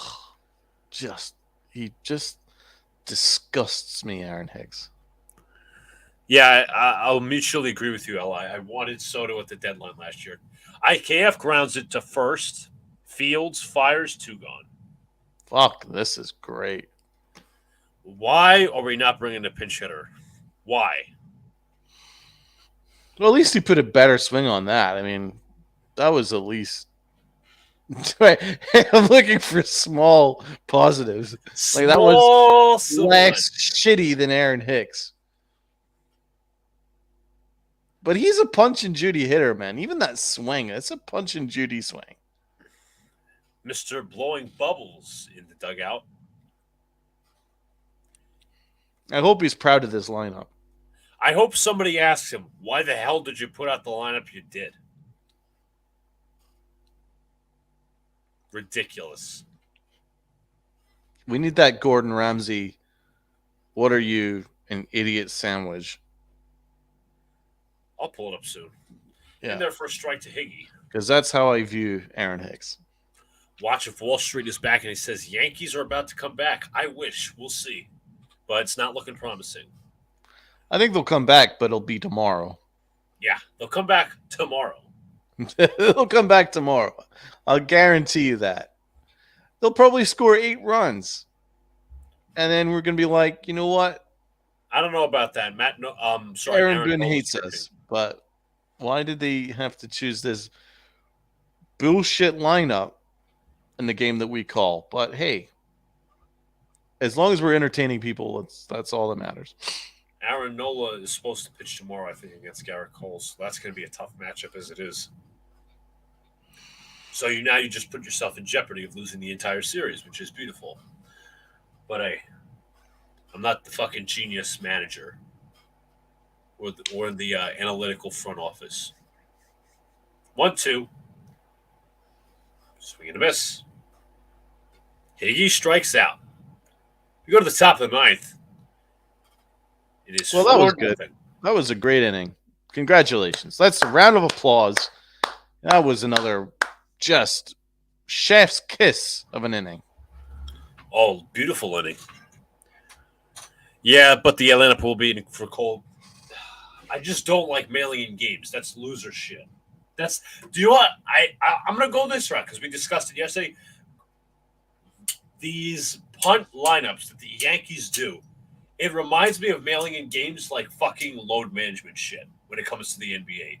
I find they did it in game 1 of the CS. Yes. Exactly. And how did that set a tone? It sucked. It didn't exactly set a positive tone for the rest of the fucking series. Frankie fucking Montas shit the bed in relief. Yes. Why? He hasn't started. And then we sent out a bullshit lineup. We punted it, and we got swept. Fucking unbelievable. Like, you would think that they would learn their lesson and go, you know what? Maybe we shouldn't completely punt a game. Maybe we should have a couple of decent. Dirk with an interesting comment. What I don't understand is your guys' comments on Aaron Hicks. It's not like he puts himself in the lineup. Can we start booing the other Aaron on this team, Aaron Boone? Listen, we've been calling out Aaron Boone for the lineup, but Aaron Hicks sucks as a baseball player, and my problem is, Dirk, he's not self-aware. Like, obviously, an athlete has a certain thought about themselves, like they're certainly good, but there's a difference when you have like IKF out there. Like, he was supposed to be one of the he was supposed to compete for shortstop this year, and he did, but he lost the competition. His attitude is like, you know what? I'm going to do what I can to help the team. I realize that I'm not the shortstop. Aaron Hicks, I want to play. I don't want to be facing closers. I just want to play. I don't want to come off the bench and face closers all day.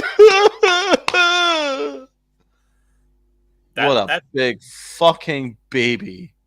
2 different attitudes, dude. Get the pacifier out of your mouth, you big fucking baby. And get the diapers off your ass. I don't want to face closers all day. Dude, it doesn't matter what fucking pitcher you're asked to match up with.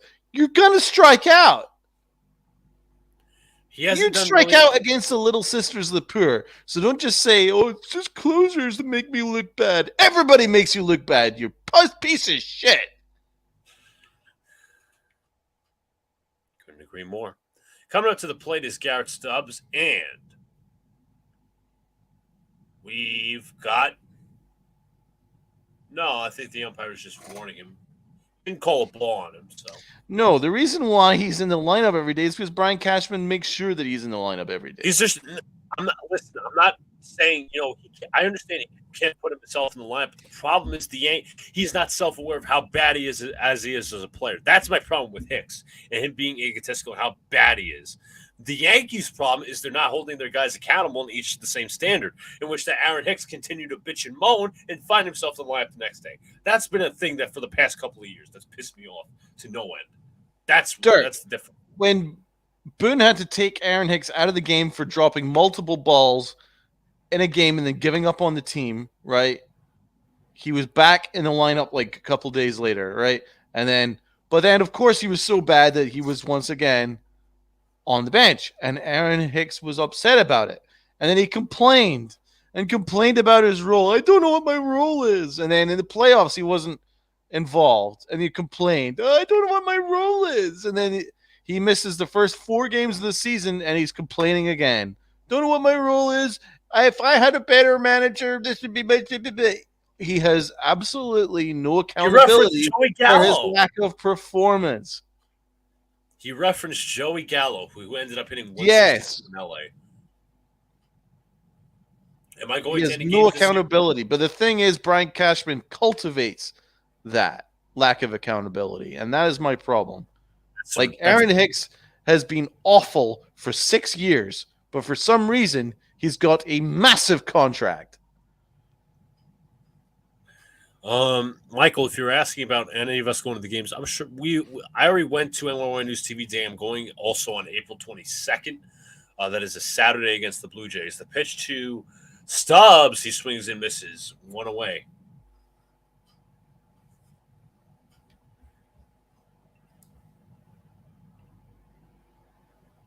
That's a nice pitch from Cordero. He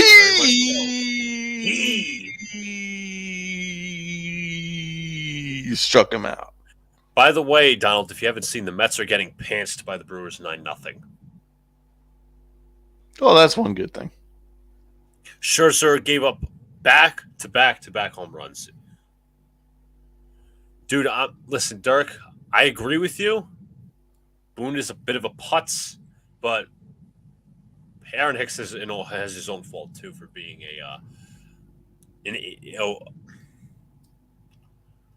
being a selfish little prick. I'll call it that way. Cordero's pitches are moving. Count is 0-2. Pitch is line foul.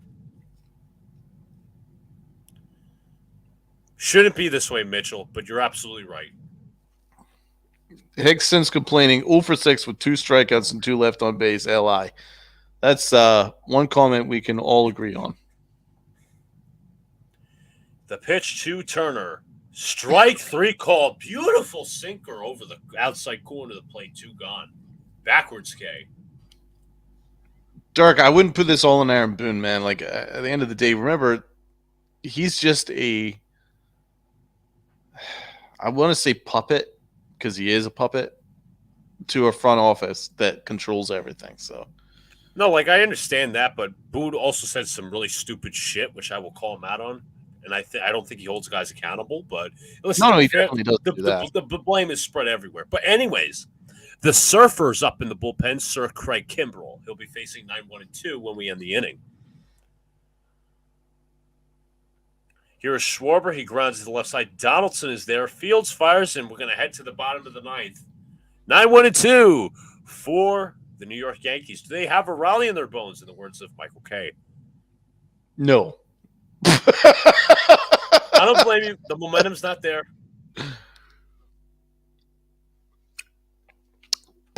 He looked good though. Cordero looked good.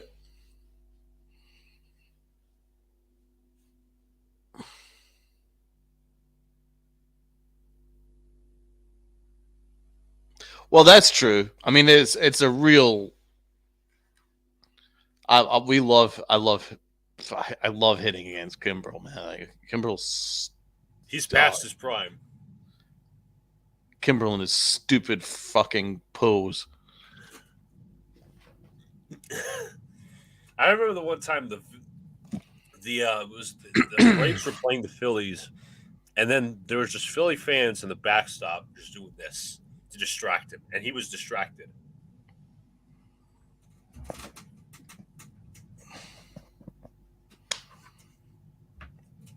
Yeah. Right. So you have that. So it'll be Kimbrel versus Volpe. I mean, this is our best chance. I mean, right now it is. But I'm kind of looking forward to seeing how we do against them. I just hope these guys get on, and then we start enabling some pinch hitters, because that's what should happen. That should have happened in the last inning, but hey, I'm not the fucking manager. My fondest memory is when we almost walked off against him in the ALDS Game 5. Gary Sanchez was a foot away from getting us to Game 5. I remember that. But that series, I hated that series. That fucking Game 3 blowout, which Severino got lit up like a fucking firecracker, pissed me off to no end. I was like, no, I'm done. I'm not watching this. That's when I knew the series was over. But that's past. Is Soto injured? No, he couldn't have been if he was warming up at the bullpen. I guess they wanted to go a different pitcher. That happens. So does Volpe, LeMahieu, and Judge. All right, here we go. Craig. Volpe having a conversation with Aaron Judge. Judge giving him a little tips.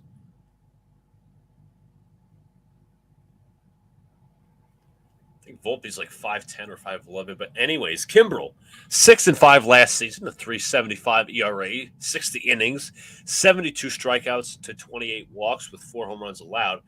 And he blew 5 saves last year, 22 out of 27 saves. How was the MLB News TV Day after party? We really didn't have an after party, honestly.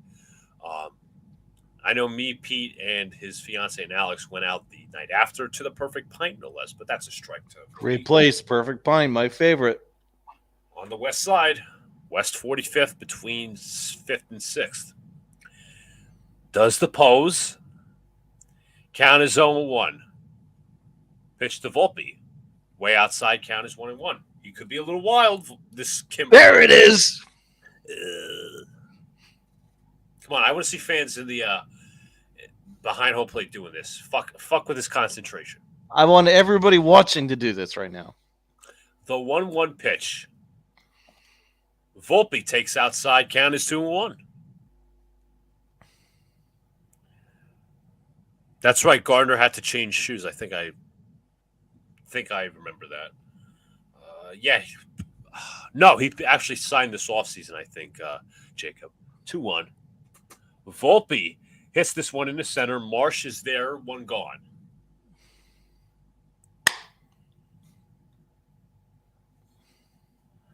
As the Kern points out that he was a Dodger last year. Here's LeMahieu. 1 out. Damn it. 1 out. LeMahieu's 0 for 3. Be a good time for a hit here. Wish there was something stronger than just water in my bottle right now. Just going to crack this. A little brisk iced tea doesn't hurt. Here's LeMahieu. The pitch. Downstairs count is 1-0.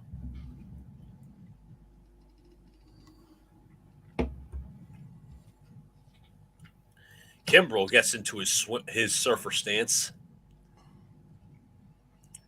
Count is 1-0 the pitch. In there for a called strike. Doesn't that hurt your shoulders? if you do that for a while. Count is 1-1 from Kimbrel. The pitch. In there for strike 2. LeMahieu down 2 strikes. LeMahieu not happy with the home plate umpire.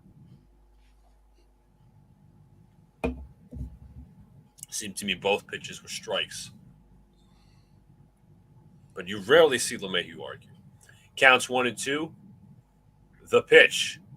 2-2. He stays disciplined.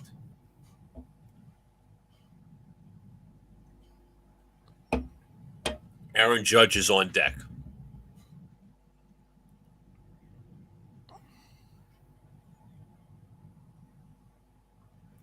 Count is 2-2. Kimbrel at the belt. The pitch. Swung on in line into right center field. Going back to right fielders. This is back. This is gone! Home run! Gone! How do you like that, L.I.? How do you like them apples? An opposite field home run into the Yankee bullpen. It's 4-1. Yankees How do you all like of a sudden them down apples? by 3. How do you like them apples? Yankees need a rally. And this dude sucks. Kimbrel's awful. He should have had one earlier. Should have had a home run earlier, but hey. Well, this is what LI's response to you is, Donald. Drive up the trade value. That's what I say about Gleyber Torres. But well, he's kind of got a partial no trade clause, so lick my balls.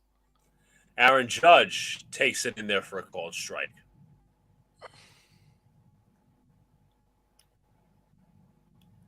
Let's go, Captain.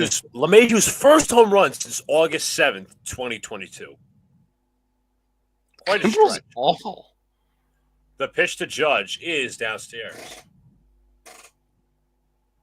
I had a feeling that ball was going to go out. I'm very glad we got to see a run. Thank fuck. Thank fuck. We invested a lot in this. Here is Judge. Count is 1-1. The pitch. Let's go. 2-1. This Judge does not budge. Yep, LeMahieu put a good one on there. His swing was on time. Not late, not early, on time. Let's Drove go. that well. 2-1 to Judge. The pitch. Outside, 3-1. It's good. Let's get on base, man. I would just take the walk. Judge has 3 home runs in his career versus Kimbrel. 3 for 8. All of his hits, home runs. 4 RBIs. Count is 3-1 with 1 out. The pitch. Ball 4. He was never pitching to Aaron Judge. Never, ever. Here is Gleyber Torres. Come on. All right. Smart. This is a start. As a mound visit with Trey Turner and the catcher and the rest of the infield, obviously. Having a meeting with Garrett Stubbs. Yankees fans on their feet. So if Torres can get on, then Stanton can tie the game. Yes. I just hope Stanton has better situational awareness than he did Saturday. Again, he was accountable, but let's hope he actually learned from it. I'm Judge leading off at first. On base. I think Stanton will be fine. I'm more worried about Torres. Right. First pitch to Torres is swung on a miss, strike 1. That was right down the heart of the plate. JD might be pinch hit. I would think so, too. You could throw in Rizzo there. Then move around the infield if you go to extras. It was a huge hack from Torres. Count is 0-1. The pitch. In there for strike 2. Oh. Stanton remains on deck.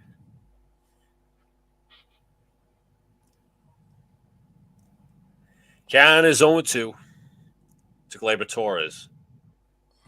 The pitch. Downstairs 1-2. Nice stop by Garrett Stubbs. Matthew Narducci, what's going on, man? Haven't seen you here before. If you haven't already, hit the like button, hit the subscribe button, share this out to your friends, family, whoever. You can become a member if you subscribe as well if you want. Thank you, Matt. Exclusive content. So appreciate you being here. Count is 1-2 from Kimbrel. The pitch. Torres hits this one to right. Going back is the right fielder, Castellanos. He'll make the catch. 2 gone. Yankees down to their final out. I knew it. Rashard Young, what's going on? Haven't seen you in here before as well, but appreciate you. If you haven't already, hit the like button, hit the subscribe button too. Stand 3 for 15 against Kimbrel. I'm just hoping he gets on base, walk, and then have Rizzo pinch it for Donaldson. Torres, that sucked. All right, Big G. Here's Stanton. Takes a strike. Once Stan put the tying run up. It's Kimbrel into his surfer stance. The 0-1 pitch. Stanton lines it as a base hit to right field. Castellanos will field, and Aaron Judge moves to second. Yankees are not dead yet. Will they pinch hit for Donaldson? They have to. They have to. They have to. They have to. Opposite field hitting by Stanton. Just got good wood on it. There's no way. You cannot hit Josh Donaldson here. I swear to Christ. If they hit Josh Donaldson here, I'm going to flip. Has to be Rizzo. Has to be Rizzo. And then you move the infield if you move, as I said. Yeah, I mean, that makes all the sense in the world. Like, this is. Well, we have Donaldson. Why? Oh! Why? Donaldson's up. The pitch in there for a strike. Fuck me. I'm back to being angry. I am back to being angry. Why the fuck are you not pinch hitting? Oh my God. I don't think Rizzo's hurt, Michael. I don't think Rizzo's hurt. The pitch to Donaldson. Swung on and fouled off. Down to the final strike. Oh, Christ. I mean, they're hoping that Donaldson runs into a home run. Why they're having Rizzo Dude. in the fucking hole. Why? You have Cabrera, you have Trevino, and you have Rizzo. You can utilize all 3 of them. Come on already. Dude, Donaldson missed a great pitch to hit on pitch. Donaldson pops it up. First base died. Schwarber is there. The Phillies win. This deserves a headset, Thomas. Fuck off. Fucking stupid ass managing again. Donaldson's awful. He's so fucking shit. Fuck off. Why? What were they thinking there? Please. Tell me what they were thinking. Tell me. See, Donaldson actually missed a great pitch to hit on strike 2. Right down the middle, and he was late on it. You would have thought that if Anthony Rizzo was there, that's gone. That's a home run. Fuck off. Fucking stupid. How in the fuck can you Donaldson has a better chance of running into traffic. Exactly. Yeah. Fuck? What was the percentages of Josh Donaldson coming through there? How in the fuck can you I possibly? would have gone with 0. There was 0% chance he was coming through there. Dirk, I've been with your point the entire time. How 0% chance. Can you possibly let somebody who's been 0 for 3 in the ball game and who's been a liability the entire season, as opposed to somebody who's just recently started hitting Anthony Rizzo? He had a solo. What was it? Was it a solo home run? Was it? No.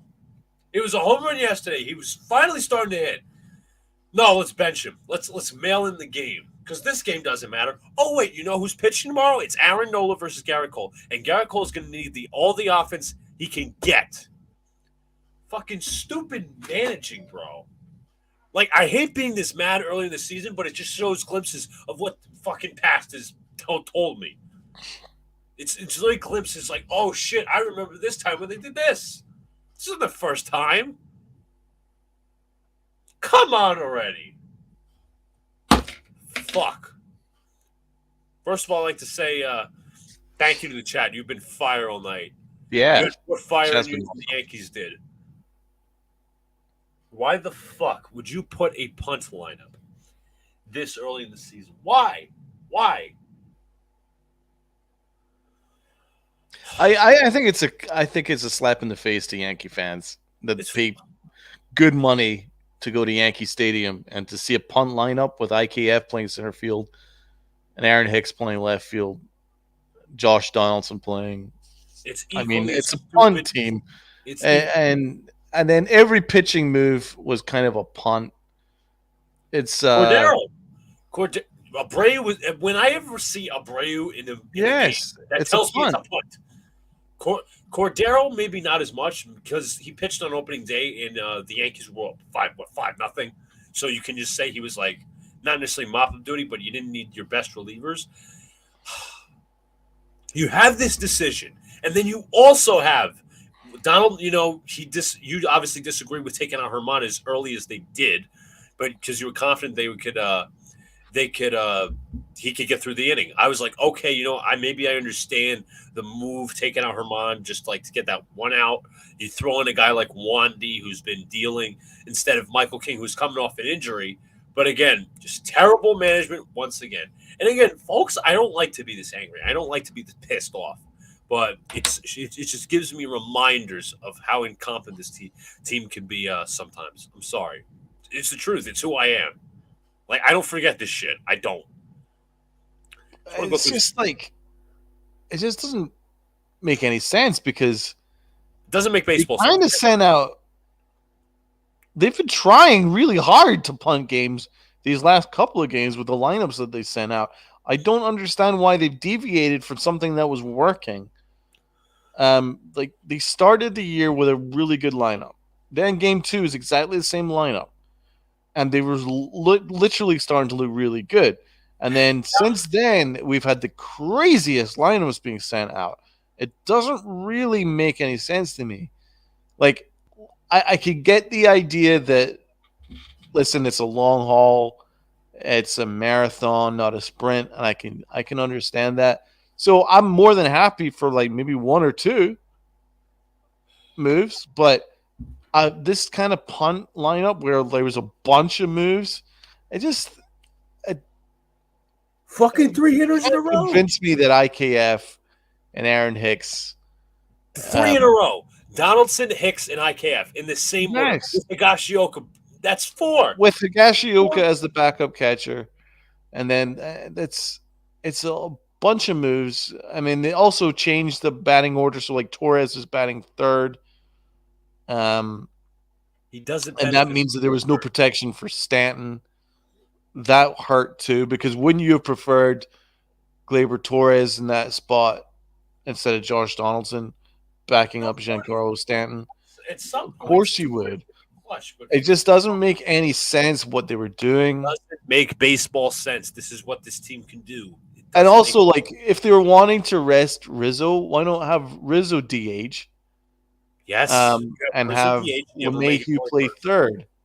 And then have Aaron Judge play center field. You didn't need to have IKF play center field today. Like, it just doesn't make sense. You've already seen IKF play a couple of days ago. Like, there was no reason to do it again today. I swear to fuck. Didn't make sense. I mean, listen, it's not a big deal. I mean, it's April, first week of the year. But I don't agree with setting up punt lineups at home. I think it sends a bad message to fans. It's kind of undermining your opponent because the Phillies were, 0-4, 0-5 heading into this game, and then they fucking ended up winning because you sent in you mailed in the lineup.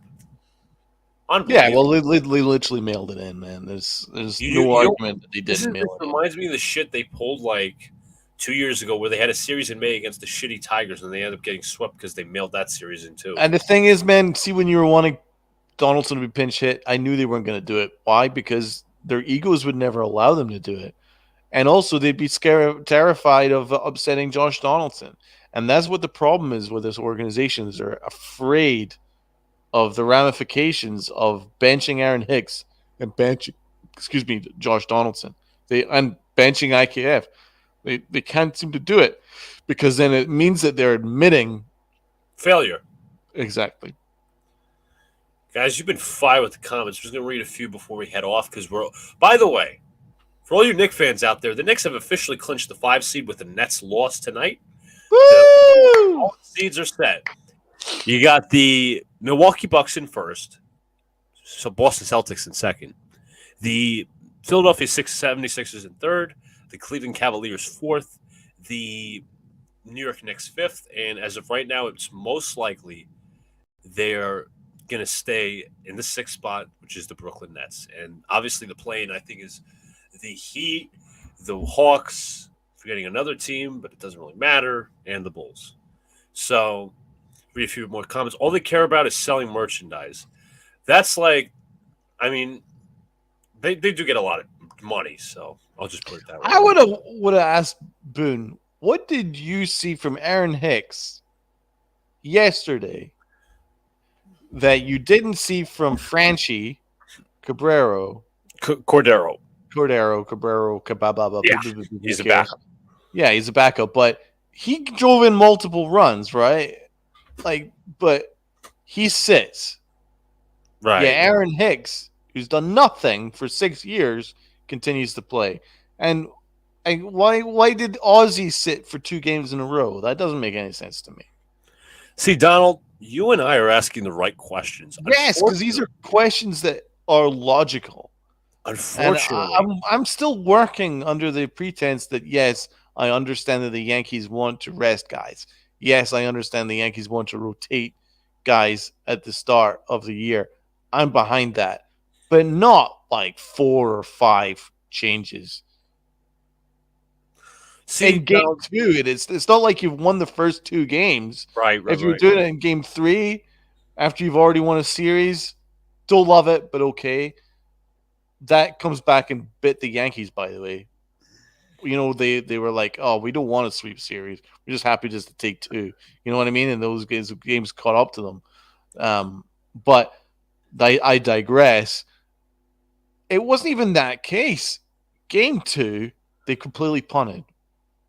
Yeah. Why? It doesn't make sense to me.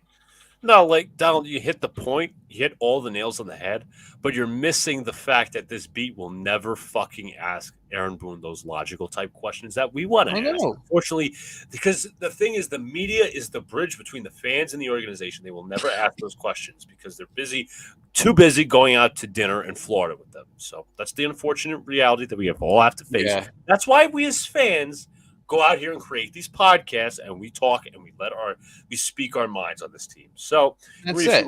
But I mean, listen, in 24 hours, I'll be right back on board. I just didn't like the way that this game was played. I thought there was poor IQ across the board, poor managerial decisions, poor lineup, poor approach.